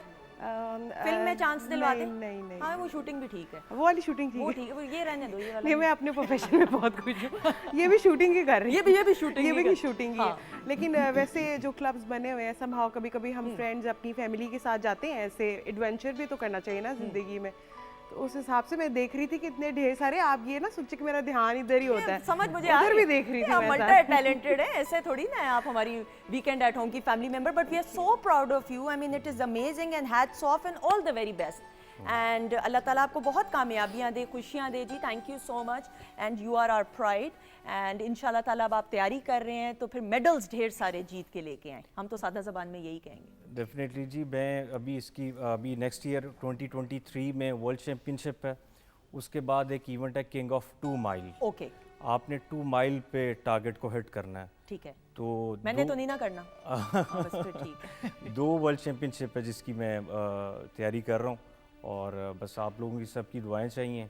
और सपोर्ट चाहिए। इंशाल्लाह पाकिस्तान के लिए वर्ल्ड चैम्पियनशिप का मेडल लेकर आएंगे। इंशाल्लाह ताला। और उसके बाद हम आपका इंटरव्यू खास करेंगे और ये वाला दिखाएंगे कि जी हमने दुआएं की थी। सारी कौम आपके लिए दुआएं करेगी। थैंक यू सो मच जी, ऑल द बेस्ट। ख़वातीन हज़रात, ब्रेक पे हम बिल्कुल भी नहीं जा रहे हैं। आपको किसने कहा हम ब्रेक पे जा रहे हैं? खालिद साहब हमारे साथ मौजूद है, तो खालिद साहब की आवाज़ में खूबसूरत सा गाना, बहुत सारी क्लैप, उसके बाद ब्रेक, और ब्रेक के बाद यस आपको हम वीडियो टीजर दे चुके हैं। आपके अपने फेवरेट सुपरस्टार्स आने वाले हैं।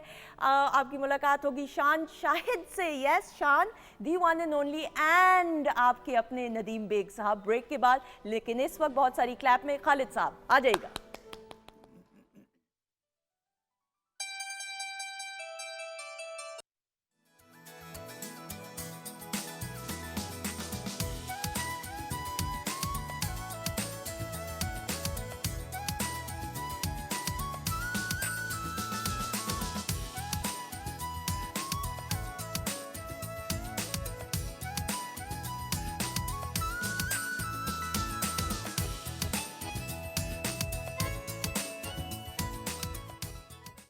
ऑलराइट जी, ख़वातीन हज़रात, welcome back once again. Weekend at home Pakistan television network Lahore centre से आप बराह रास्त देख रहे हैं। अब मेरी कोई बनती है बोलने का कोई या तारुफ कराने का, क्योंकि आपके अपने the superstar of Pakistan film industry we've seen, and Shaan का नाम ही काफ़ी है। Shaan has and will always rule the Pakistan film industry, and जितनी शान की कंट्रीब्यूशन रही है, and then the legacy starts from his ancestors. इनके वालिद साहब की बात करें, इनकी वालदा की बात करें, एक बड़े ख़ास डेकोरम, मैंने हमेशा ये बात कही है of air and on air, एक बड़ी ग्रेस और डेकोरम के साथ शान ने जो काम किया, फिल्म्स की बात करें, होस्टिंग की बात करें, एवरीथिंग वी सी हिम, हम टीवी पे भी काम करते हुए इनको देखें।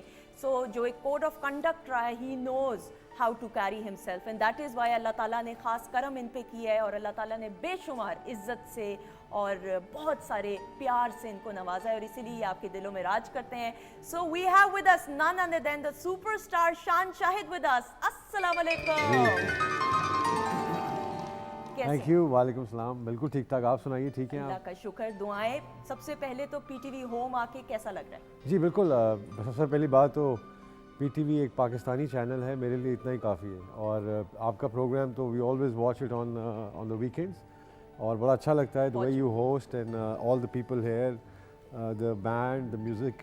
तो आई थिंक मुझे पीटीवी आके बड़ा अच्छा लगता है, बिकॉज पीटीवी हमारा वो झंडा है जो बहुत से मुल्कों में लहराता है। बिल्कुल। और मुझे बड़ा उन्स रहा है, बहुत प्यार रहा है। मेरे मामू जो थे वो चीफ कैमरामैन थे पीटीवी इस्लामाबाद, एफ सरफराज, और बड़ा एक रिश्ता पीटीवी से भी है। अनफॉर्चुनेटली मैं काम नहीं कर सका टेलीविज़न में, बिकॉज मुझे लगा कि फ्रीडम कम है थोड़ी सी, तो इसलिए मैं टेलीविज़न प्लेस नहीं कर सका। लेकिन बट शौक बहुत है कि पीटीवी के लिए कुछ किया जाए। बिल्कुल सही। एंड शान की जब ख़वातीनों के साथ हम बात करते हैं, फिर फिल्म्स में जिस डेकोरम के साथ काम किया, अब इनकी फिल्म जिसको इन्होंने खुद लिखा है, डायरेक्ट किया, Zarrar. Now it is a very powerful name जो अपनी तरफ खींचता है ये नाम। 25 नवंबर को पूरे पाकिस्तान में ये सिनेमा घरों की जीनत बनने वाली है स्क्रीन की, और अपनी जिम्मेदारी को समझते हुए, निभाते हुए कि सिर्फ सुपरस्टार होना ही नहीं एक काम होता, फिर ये भी होता है कि आपने पाकिस्तानी सिनेमा के रिवाइवल के लिए अपना एक पॉजिटिव किरदार अदा करते हुए, एंड शान ने पहले भी किया, हमने पहले भी इनकी फिल्म देखी। लेकिन ज़रार फिल्म की बात करें तो ये थोड़ी सी हट के इसलिए है कि इसका जब हम ट्रेलर आपने देखा होगा, और इसके चर्चे एंड इसकी धूम हम सोशल मीडिया पे, इलेक्ट्रॉनिक मीडिया पे तो देख रहे हैं, आपको एक दफ़ा हम दिखाते हैं, उसके बाद फिर बातचीत करेंगे कि वाई इज़ इट सो कैची। 25 नवंबर को ज़रार फिल्म आपके सिनेमा घरों की जीनत बनने वाली है, लेकिन सबसे पहले एक ट्रेलर आपकी नज़र। अमेजिंग ख़वातीनो हज़रात, the dialogue delivery, the direction. Shaan ji बिल्कुल। ज़रार वॉज अ ड्रीम, और मुझे लगा कि पाकिस्तान को बहुत ज़रूरत है इस बात की कि ये पता चले कि हमारे जो एक्सटर्नल थ्रेट्स हैं पाकिस्तान को, बाहर के मुल्कों का जो गुंडागर्दी है पाकिस्तान के साथ, कभी फैक्टिव लिस्ट में डाल देते हैं, कभी इमेज हमारा ऐसा बनाते हैं। तो मुझे लगा कि बहुत ज़रूरी है कि पाकिस्तान के जो पाकिस्तानी हैं उनको एक्सटर्नल थ्रेट्स का पता हो कि बाहर से क्या क्या होता है पाकिस्तान में, जो पाकिस्तान में इंस्टेबिलिटी क्रिएट करता है। उसके साथ साथ मुझे लगा कि जो फाइट्स, जो वॉर्स हम लड़ते हैं, कई जंगें ऐसी होती हैं जो नज़र नहीं आती। लेकिन अगर आप 5th जनरेशन वॉरफेयर देखते हैं, वो न्यूज़ के थ्रू और सोशल मीडिया के थ्रू ट्विटर के थ्रू, किस तरह ये सब टूल्स हैं जिनके थ्रू वो आपको इन्फिल्ट्रेट करते हैं। तो मुझे लगा कि हमें अपनी कहानियों का जो मुसन्निफ़ है वो ख़ुद होना चाहिए, ना कि बाहर के लोग जो हैं वो हमारी कहानियाँ लिखें और उसको एक गलत रंग दे कर लिखें।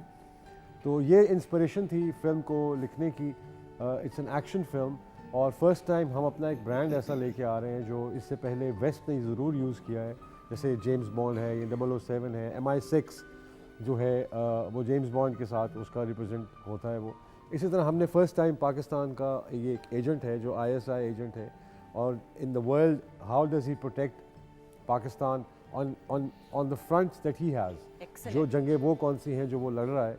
और देखिए होता ये है कि बहुत ज़रूरी होता है कि अगर जो घर में अगर कहीं पे कोई झगड़ा हो या कोई आपस में बातचीत ना हो, तो हमें ये ज़रूर चाहिए कि जब कोई बाहर से कोई इन्फिल्ट्रेट करने की कोशिश करे तो हम एक हो जाएं और हम उसको डिफेंड करें। और जहाँ जहाँ पे हमारी जो मजबूत ये इंस्टीट्यूशन है, जो जहाँ जहाँ भी खड़े हैं, जो जो जंगें भी लड़ रहे हैं, ये बहुत पावरफुल लोग हैं और ये किसी तमगे के लिए नहीं, मुल्क की प्रोटेक्शन के लिए लड़ते हैं। तो मुझे लगा कि इनको ग्लोरीफाई करना या इनके ऊपर फिल्म बनाना बहुत ज़रूरी है।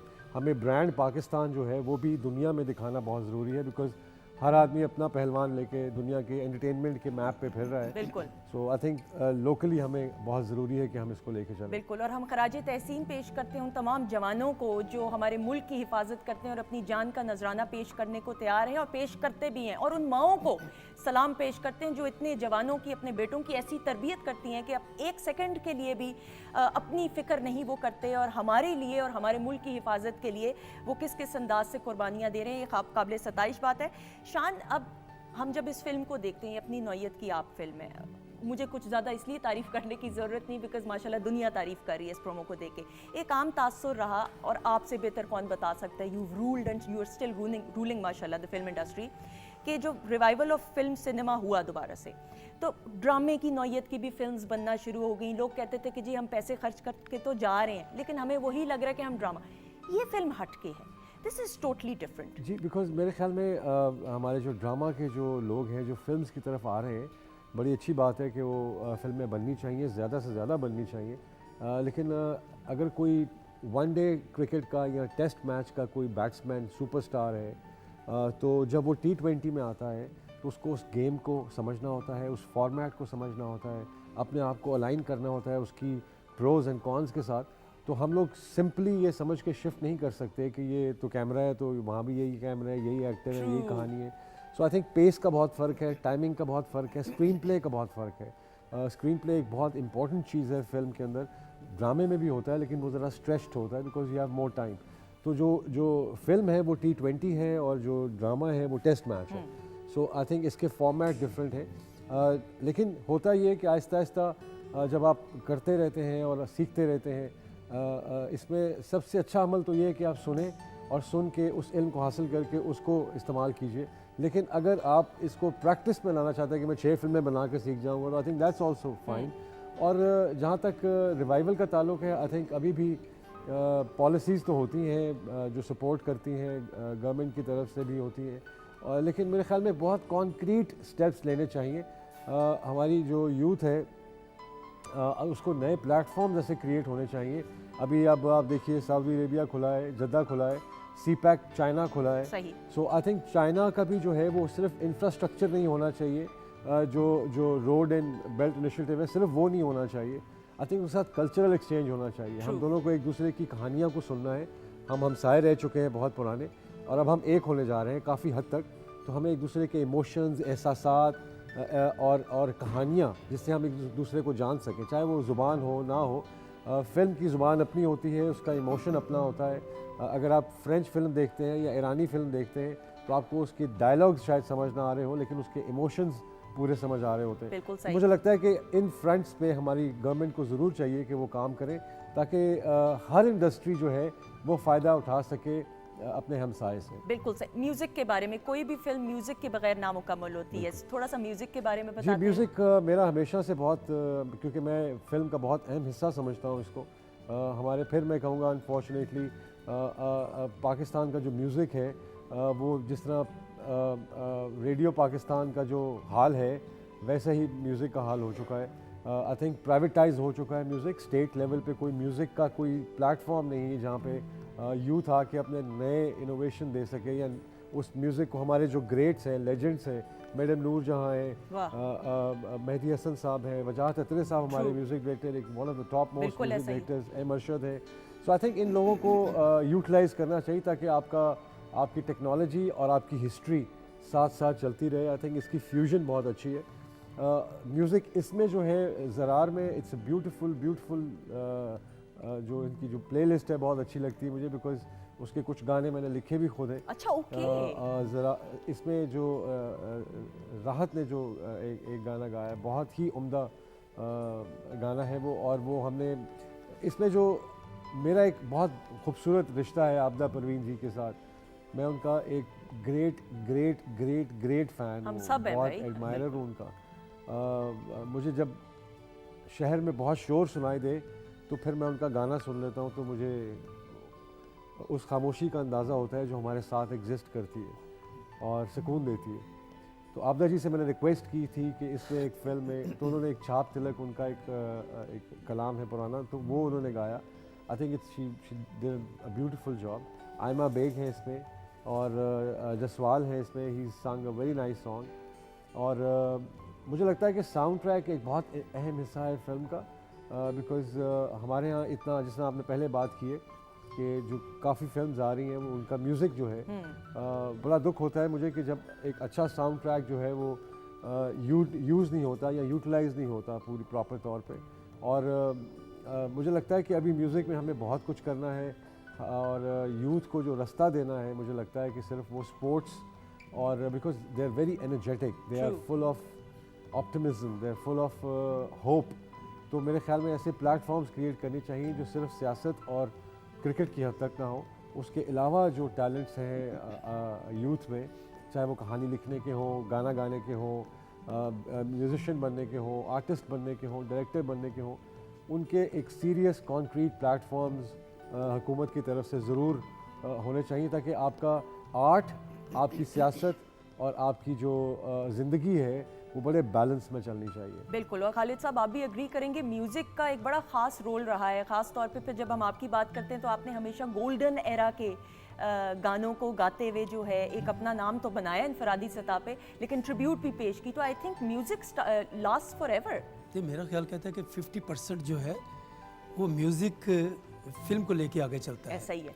तो अभी मुझे याद आया कि एक हमारे बहुत अच्छे डायरेक्टर, मैं नाम नहीं लूँगा, तो उनके साथ मेरी सीटिंग हुई तो उन्होंने मुझे बताया, और उन्होंने फिल्में भी को अपना डायरेक्ट भी की हैं, प्रोड्यूस भी की हैं।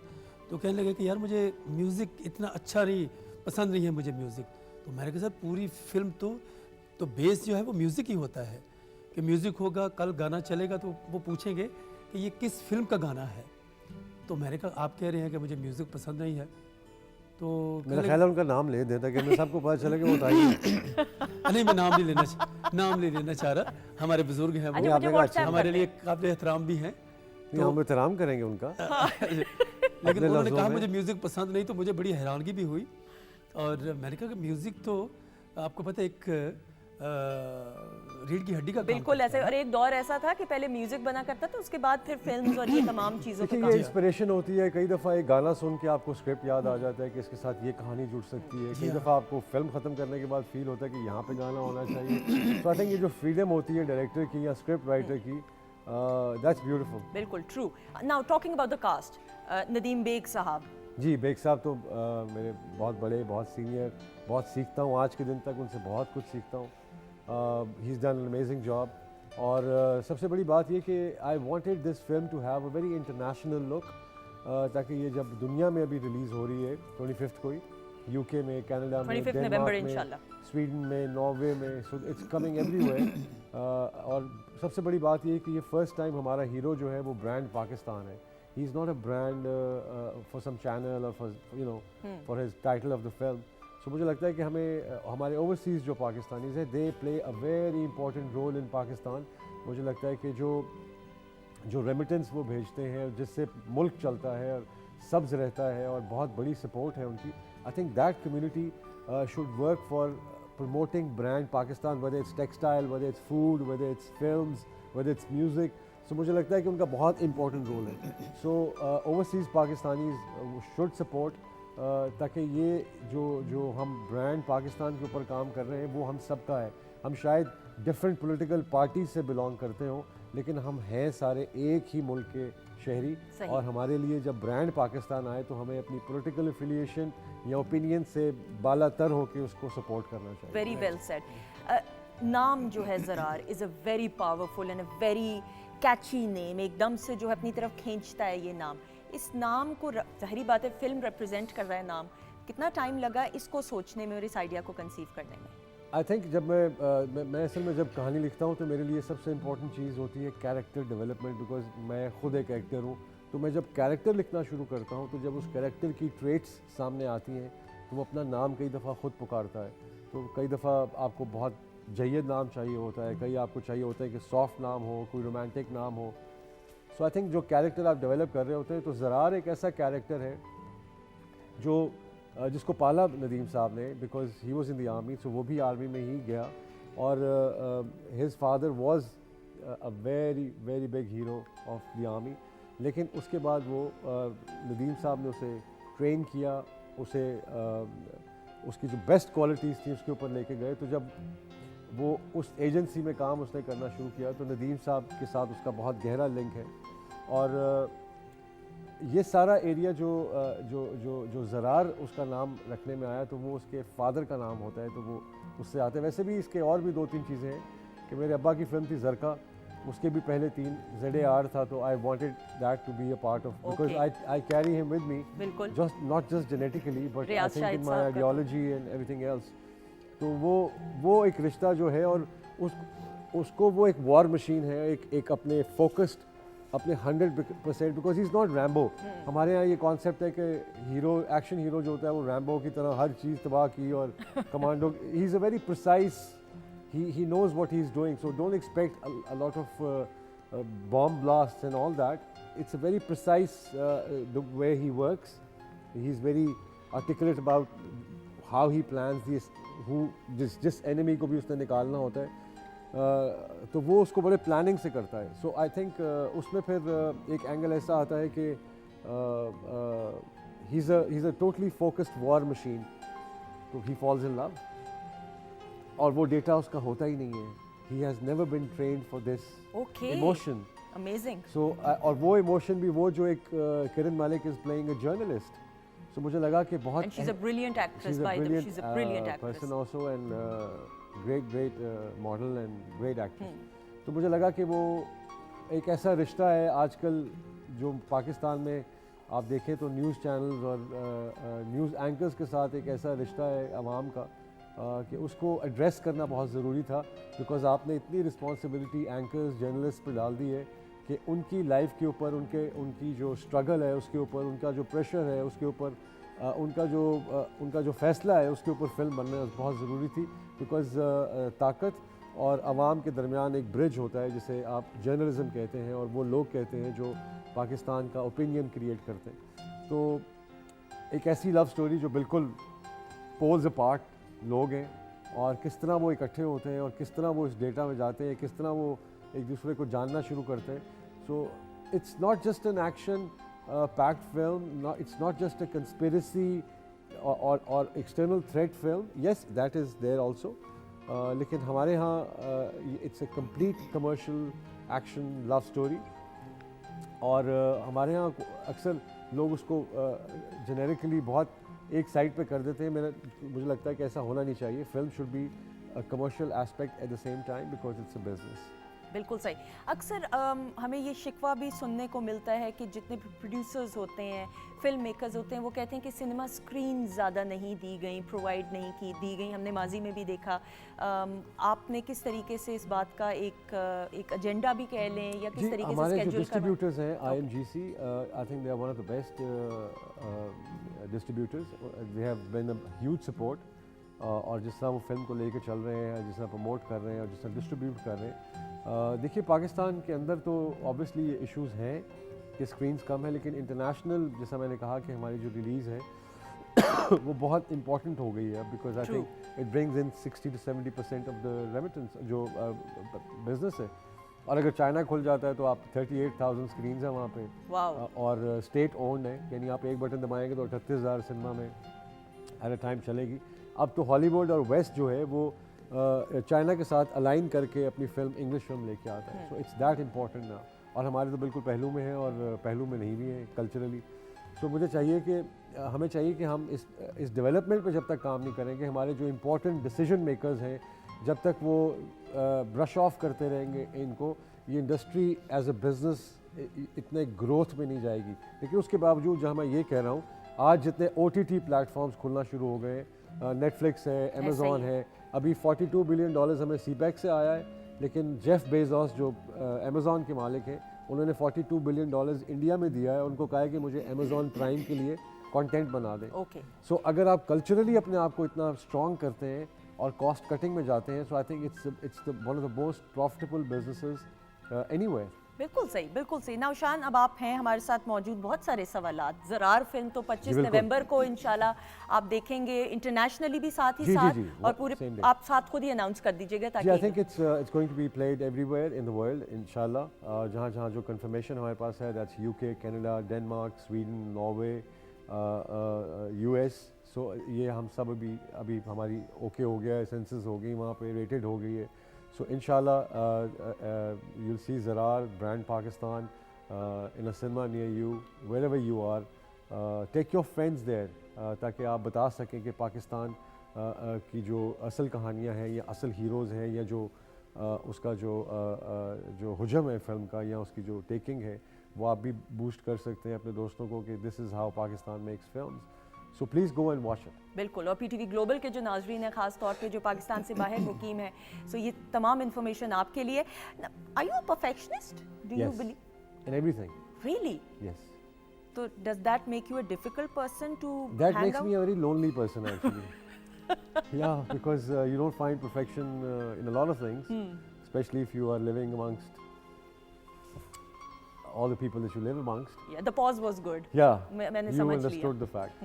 So anyway, it's a very difficult. I found silence in myself to be the best person to be with. हम आपको ज़्यादा बाहर देखते नहीं। बाहर से मुराद ये घर से बाहर निकल के कमर्शियली हम इंटरव्यूज़ में, व्हाई पीपल मिस यू? मुझे लगता है कि घर से बाहर निकलने के लिए बहुत ज़रूरी है कि शहर प्यार करने वाला हो, शहर इज़्ज़त करने वाला हो, शहर दोस्ताना हो। आपसे तो सब ये करते हैं, प्यार भी है, इज्जत भी हाँ, है, लेकिन ये आप नहीं शिकवा कर सकते। अनफॉर्चुनेटली हम इस नहज पे पहुंच गए हैं कि कहना नहीं चाहिए, लेकिन सियासत जो है वो सीप डाउन करते करते उसने बहुत से लोगों को अलहदा कर दिया है, बहुत से रिश्तों को बदजुबान कर दिया है, बद इखलाक कर दिया है, बहुत से दोस्तों को अनफ्रेंड कर दिया है।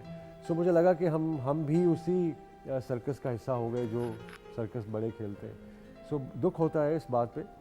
आप आजकल हम एक दूसरे को एज ए पाकिस्तानी नहीं, as a political opinion maker एक दूसरे को देखते हैं। मुझे वो शादियाँ पुरानी याद हैं जिसमें दादियाँ, नानियाँ, फूफियाँ और 3-3 दिन कज़न्स घर पे रह रहे हैं और फलां हो रहा है। I think all those values have gone away. आप देखें पंजाब में आप जाते हैं, आपको बच्चे जो हैं वो उर्तगल की तलवार लेकर लड़ते नज़र आते हैं। हालांकि यहाँ तो बांसुरियाँ बजती थी, फ्लूट होती थी, गांव में अक्सर गुजरते हुए पंचक्की की आवाज़ आती थी।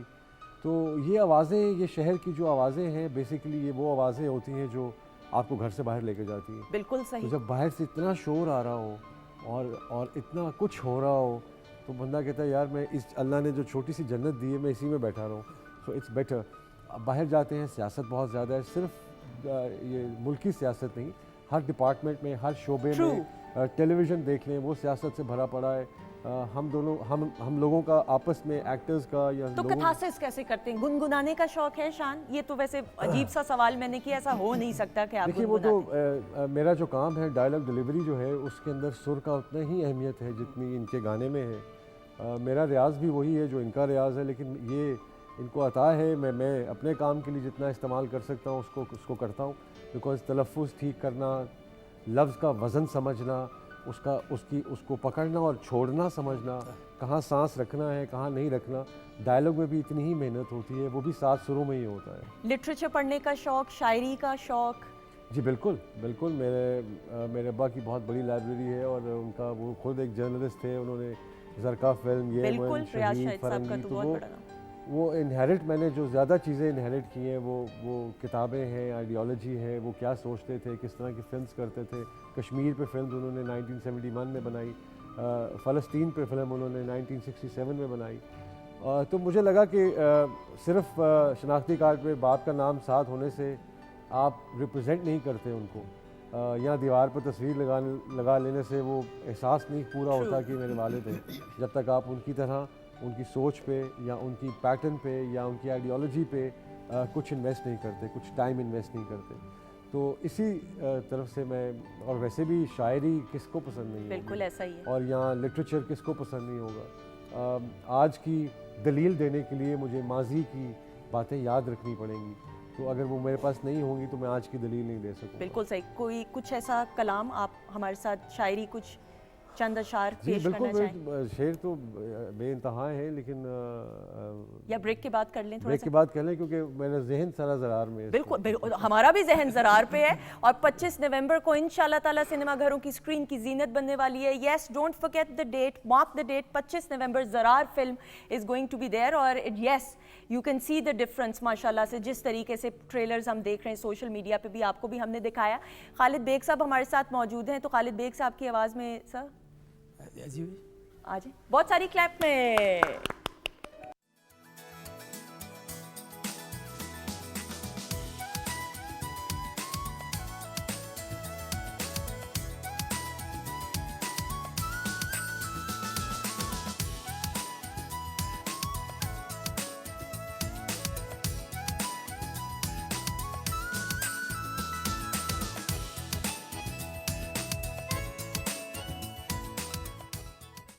जी ख़वातीन हज़रात, खुश आमदीद, वेलकम बैक वंस अगेन। आपके अपने द सुपरस्टार ऑफ पाकिस्तान शान शाहिद इज़ है विद अस। और ब्रेक पर जाने से पहले खालिद साहब की आवाज़ में खूबसूरत सा गाना नदीम बेग साहब को जी ट्रिब्यूट पेश करते हुए जी खास तौर माशाल्लाह, पे। जी माशाल्लाह, बेग साहब तो इस काबिल हैं कि उनको ट्रिब्यूट दिया जाए। बिल्कुल। और मैं ख़वातीन हज़रात ये ज़रूर बताती चलो, हमने खास तौर पे खालिद साहब को कहा हुआ था, क्योंकि Nadeem Baig sahab is travelling, he is on his वे।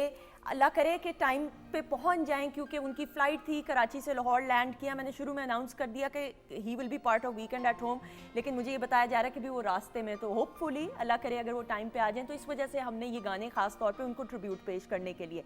अच्छा, आप कह रहे हैं खानिब, आपकी सेहत से तो लगता नहीं है शान, आप हमारी अनम शेफ़ को तो इतनी बातें सुना दी आपने अच्छी खासी। नहीं, बिल्कुल नहीं। मैं तो उनको यही कह रहा था कि वो मैंने उनसे पूछा कि आपने क्या बनाया, हाँ। तो उन्होंने कहा कि जी मैंने कुछ बनाया है। तो मैंने कहा तो वो आपको चाहिए कि हरीसा और ये जो इस तरह की चीज़ें जो हमारी कल्चरल डिशेस हैं या बहुत पसंद की जाती हैं, आई थिंक वो भी होनी चाहिए। एंड आई एम श्योर कि आप अच्छा बनाती होंगी वो। जी बिल्कुल, वो बस ऐसे हो गया कि समहाउ हमने मेन्यू डिसाइड कर लिया था और उसके बाद मैंने नहीं किया, मेरी तरफ ना देखो, मैंने, मेरा कोई ताल्लुक नहीं है। लेकिन अगर मुझे पता होता तो हम हरीसा या पाए बना सकते थे। हाँ, ये तो है। बना और सकते दूसरा ये कि एक बैलेंस अप्रोच होना बहुत ज़रूरी है, because I work out a lot, I love working out and I love eating as well. तो मेरे जो महीने होते हैं, या अगर मैंने सेट पे जाना हो, उससे 2 महीने पहले मेरे बहुत ज़्यादा स्ट्रिक्ट होते हैं। शूट ख़त्म होने के बाद मेरा पहला काम ये होता है कि I want to eat. Really? हाँ, so I am a foodie. You're a foodie, Yeah. excellent. मैं चाहूंगी जरा थोड़ा सा जरूर एक प्लेटर बनाइएगा दोनों मुअज़्ज़िज़ मेहमानों के लिए, हम ट्राई तो करवाएं। अच्छा शान, जिंदगी का पहला ऑटोग्राफ याद है? पहला ऑटोग्राफ? पहला ऑटोग्राफ हाँ याद होगा, कहीं ना कहीं तो होगा याद। मतलब क्या लिखा था? लिखता मैं हमेशा यही हूँ कि लव पाकिस्तान From day से। one. या बिकॉज आई थिंक कि आप जो इश्क है पाकिस्तान का, उसको ज़्यादा से ज़्यादा फैलाना चाहिए। तो अगर आपके रास्ते फैलता है तो बहुत अच्छी बात है। बिल्कुल सही। अपने आप को पहली बार जब देखा सिनेमा में, फर्स्ट टाइम की ये मैं बात कर रही हूँ, कितनी खुशी हुई? And then you were a youngster, Bulandi film भाई एंड सुपर डुपर हिट थी। जी बिल्कुल, it was a hit, but आप यकीन कीजिए मुझे नहीं पता था कि मैंने क्या किया और क्यों किया है और क्या हुआ है। So because I had no training, I came from a family that was all actors and directors and writers.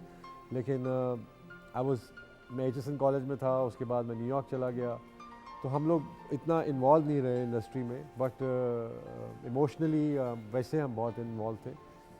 तो बुलंदी में when I came back on my sister's wedding, from New York. तो उन्होंने मुझे, अम्मी ने कहा कि शादी है तो आपने आना है। तो मैं आया, तो जब शादी का घर भरा होता है और अचानक जब शादी रुखसती हो गई तो सारा घर खाली हो गया। तो it was just me and my mother. मेरे बड़े भाई अमेरिका में ही थे, तो मैंने भी बैग पैक किया। मैंने कहा मैं भी जा रहा हूँ। तो अम्मी ने कहा कि मेरा क्या कसूर है, तुम सब अपने अपने कामों में लगे हो। तो मैं चाहती हूँ कि कोई तो हो जो बाप के कदमों के निशान जहाँ पे रह गए हैं उसको आगे लेके चले। सही। तो मैंने कहा जी मुझे तो आता ही कुछ नहीं, I am not an actor, I have no clue what acting is. तो उन्होंने कहा मेरे कहने पे ये करो। तो अम्मी train me a lot, okay. But उसके बावजूद आई वाज नॉट एक्साइटेड और happy because I didn't know what's happening. Seriously Javed Fazil sahab ने किस तरीके से, ऑडिशन हुआ या रेकमेंड? ऑडिशन ही हुआ था। I think I was selected straight away because of my family background. ठीक है। लेकिन उसके अलावा जो छोटी मोटी ट्रेनिंग और वो जो था वो आप करना शुरू कर देते हैं। लेकिन मुझे लगा कि मैं उस वक्त तक सीरियस नहीं था, बिल्कुल मुझे पता ही नहीं था क्या क्या नहीं।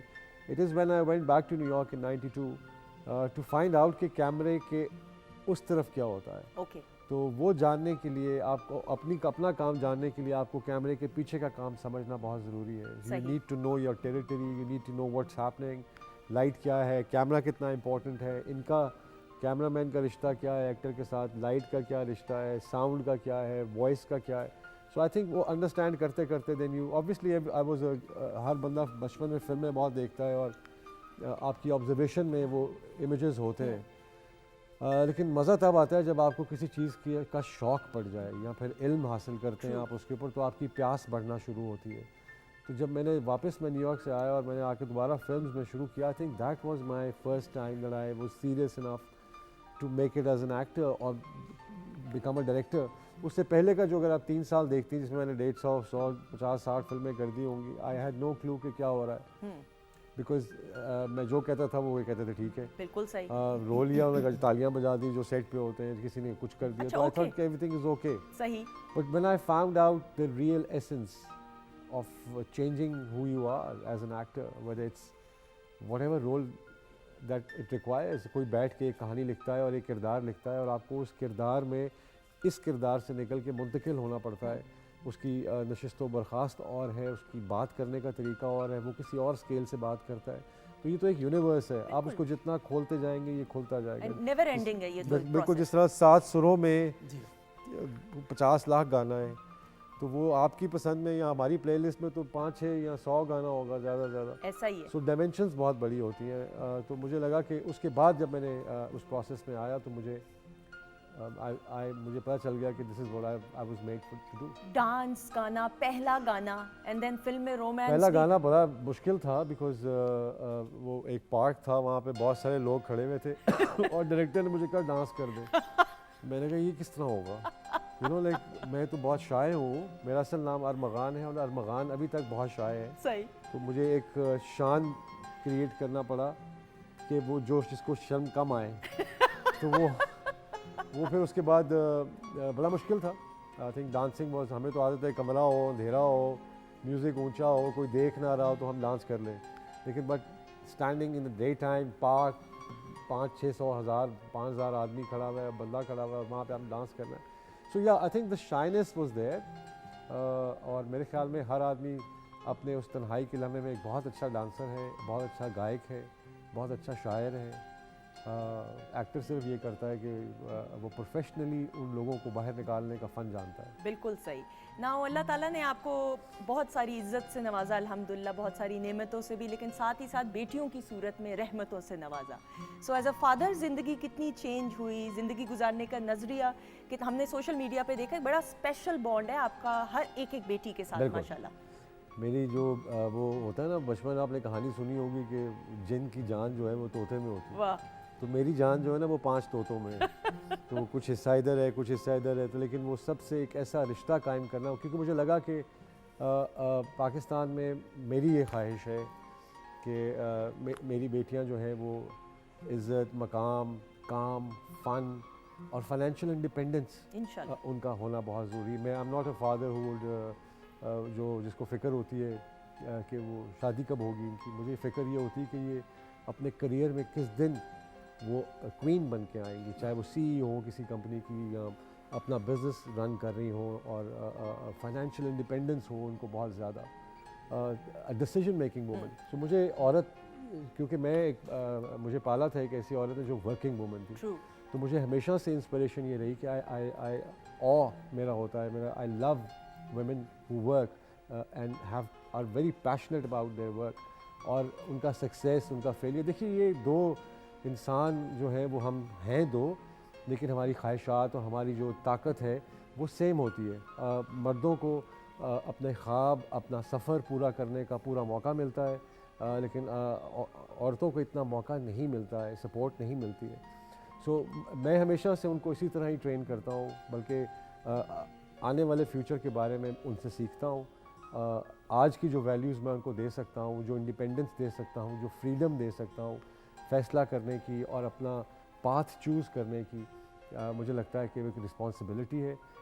मुझे उनको अल्लाह ने जो जो फ़न दिया है या जो जो अक्ल दी है, जो जो शक्ल दी है, मुझे इनको नर्चर करके चलना है, उनके जो पर हैं वो काटने नहीं। बिल्कुल सही। तो बहुत ज़रूरी है कि इस फील्ड में, बल्कि मुल्क में, दुनिया में, हमें उनको इक्वल अपॉर्चुनिटी देना बहुत ज़रूरी है। और मेरे ख़्याल में फाइनेंशियल इंडिपेंडेंस जो है वो बहुत इंपॉर्टेंट रोल प्ले करती है। बिल्कुल सही। कितना इमोशनल होते हैं, कहते हैं क्योंकि एक मर्द जब बाप बनता है फिर इमोशंस भी आ जाते हैं, औलाद के मामले में इमोशनल भी हो जाता है, खुशी के भी आंसू आते हैं। तो कभी आपकी ज़िंदगी में ऐसा मौका आया कि जी बिल्कुल, मैं वो उनकी तो एक बात भी सुन लूँ तो आंखें भर आती हैं, लेकिन कई दफ़ा अगर अकेला बैठा हूँ और सोचूं कि वो कोई गाना लग जाता है, साडा चिड़ियाँ दा चंबा है, वो मैं नहीं सुनता गाना, तो इट बॉदर्स मी।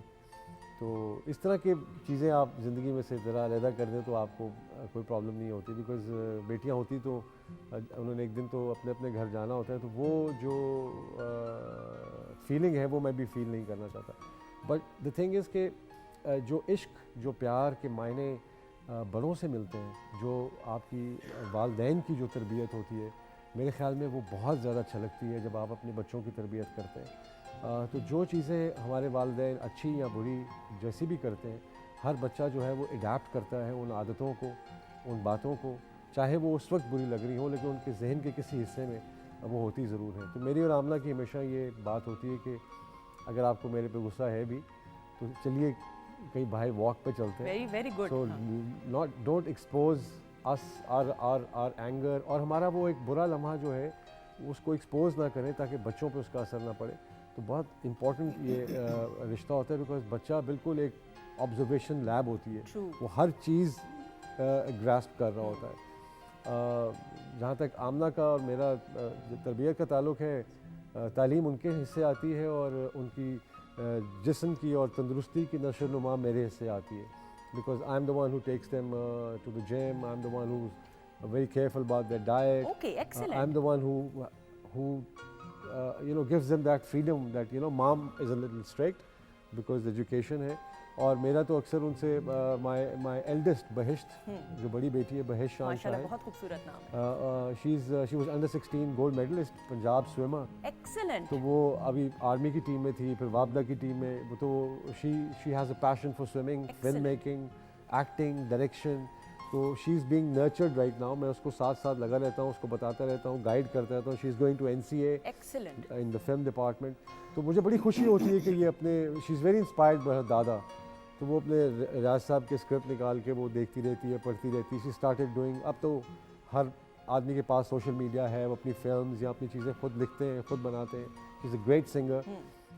तो इसलिए मैं चाहता हूँ कि ये अपने जितने टैलेंट हैं, जो गॉड गिफ्टेड टैलेंट होते हैं बच्चों में, वो नर्चर करने चाहिए। हम लोग उनको, देखिए वर्ल्ड वॉर 2 ना होती अगर हिटलर को आर्ट स्कूल में दाखिला मिल जाता। तो जब वो अपनी पेंटिंग्स और सारे मैप्स और वो जो पुलों के नक्शे थे वो लेके आर्ट स्कूल गए, तो उन्होंने उसको एक्सेप्ट ही नहीं किया। वो बाहर आए, उनको वो एक सियासी सरगर्मी में लग गए, वहाँ पे जलसे में उनको गोली लग गई, वहाँ से वो जेल हो गई, जेल से उन्होंने किताब लिख दी मी कैंप, वहाँ से बाहर आए तो लीडर बन गए। और उन्होंने जब वर्ल्ड वॉर 2 हुई तो जो उन्होंने जितने जर्मनी के पुल थे वो दोबारा तुड़वा के उसी तरह बनवाए जिस तरह उन्होंने ड्राइंग्स की थी।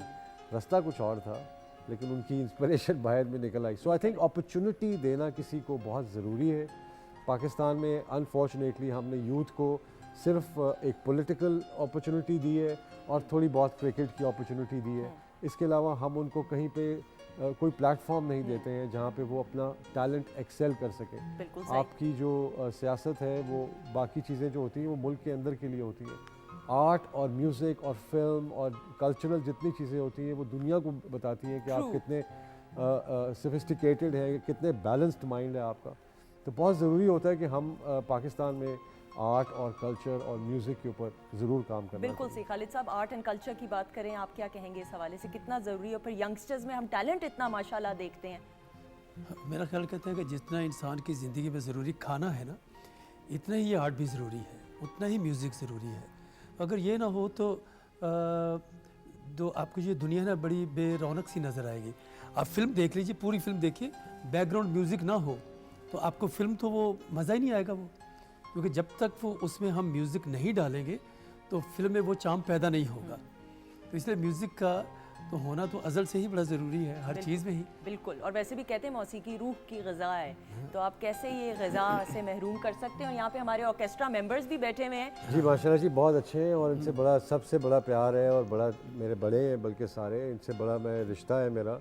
जब मैं शुरू में बुलंदी में आया था तो जी माशाल्लाह ये इन्होंने ही सारों ने वो म्यूज़िक वगैरह। इकबाल भाई, कोई वाक़यात याद है? मैं सॉरी ईशान आपकी बात इंटरप्ट करी, शुरू में ये आए तो कोई वाक़यात याद हो? माइक अगर इनको पकड़ा दें साथ साथ। जी आप बताते। जी मेरा पहला, पप्पू साहब मेरे उस्ताद हैं, चेलो बजाते हैं।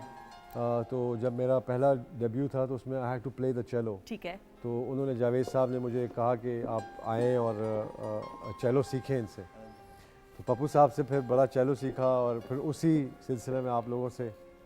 बिल्कुल सही जी। इनसे बड़ी हमारी यादें हैं। ये तो हमारे बड़े प्यारे भाई हैं। हमारा आना जाना है इनके यहाँ, इनका भी हमारे घरों में शादियों में आना जाना। इकबाल भाई वाक़यात बताएं, कोई वाक़या जो ईशान की शुरू। सारे इनके इतने हैं माशाल्लाह, इन्होंने इतना काम किया है और इतनी जल्दी ये सक्रिय पे छाए हैं कि वाक़यात तो भरे पड़े हैं। वाक़यात तो इनके बड़े पड़े हैं स्टूडियो में। इनके पापा के इतना नाम है, इनकी मामा का इतना नाम है माशाल्लाह। हम इनके घर भी जाते रहे हैं, इनकी मामा के पास घर जाते रहे। पहली बार जब आपने इनको देखा, हाँ जी, वो बुलंदी के दौर में देखा? वो बुलंदी के दौर में देखा तो बिल्कुल ये तो मासूम से थे बिल्कुल। नहीं तो अब क्या मासूम नहीं है? मासूम आ गए, लेकिन अब तो बहुत मैच्योर हो गए। हाँ बिल्कुल, वो तो बहुत काम करते ज़माना कर देता है जी ऐसा। बिल्कुल लिखते भी हैं, एक्टर तो है ही माशाल्लाह।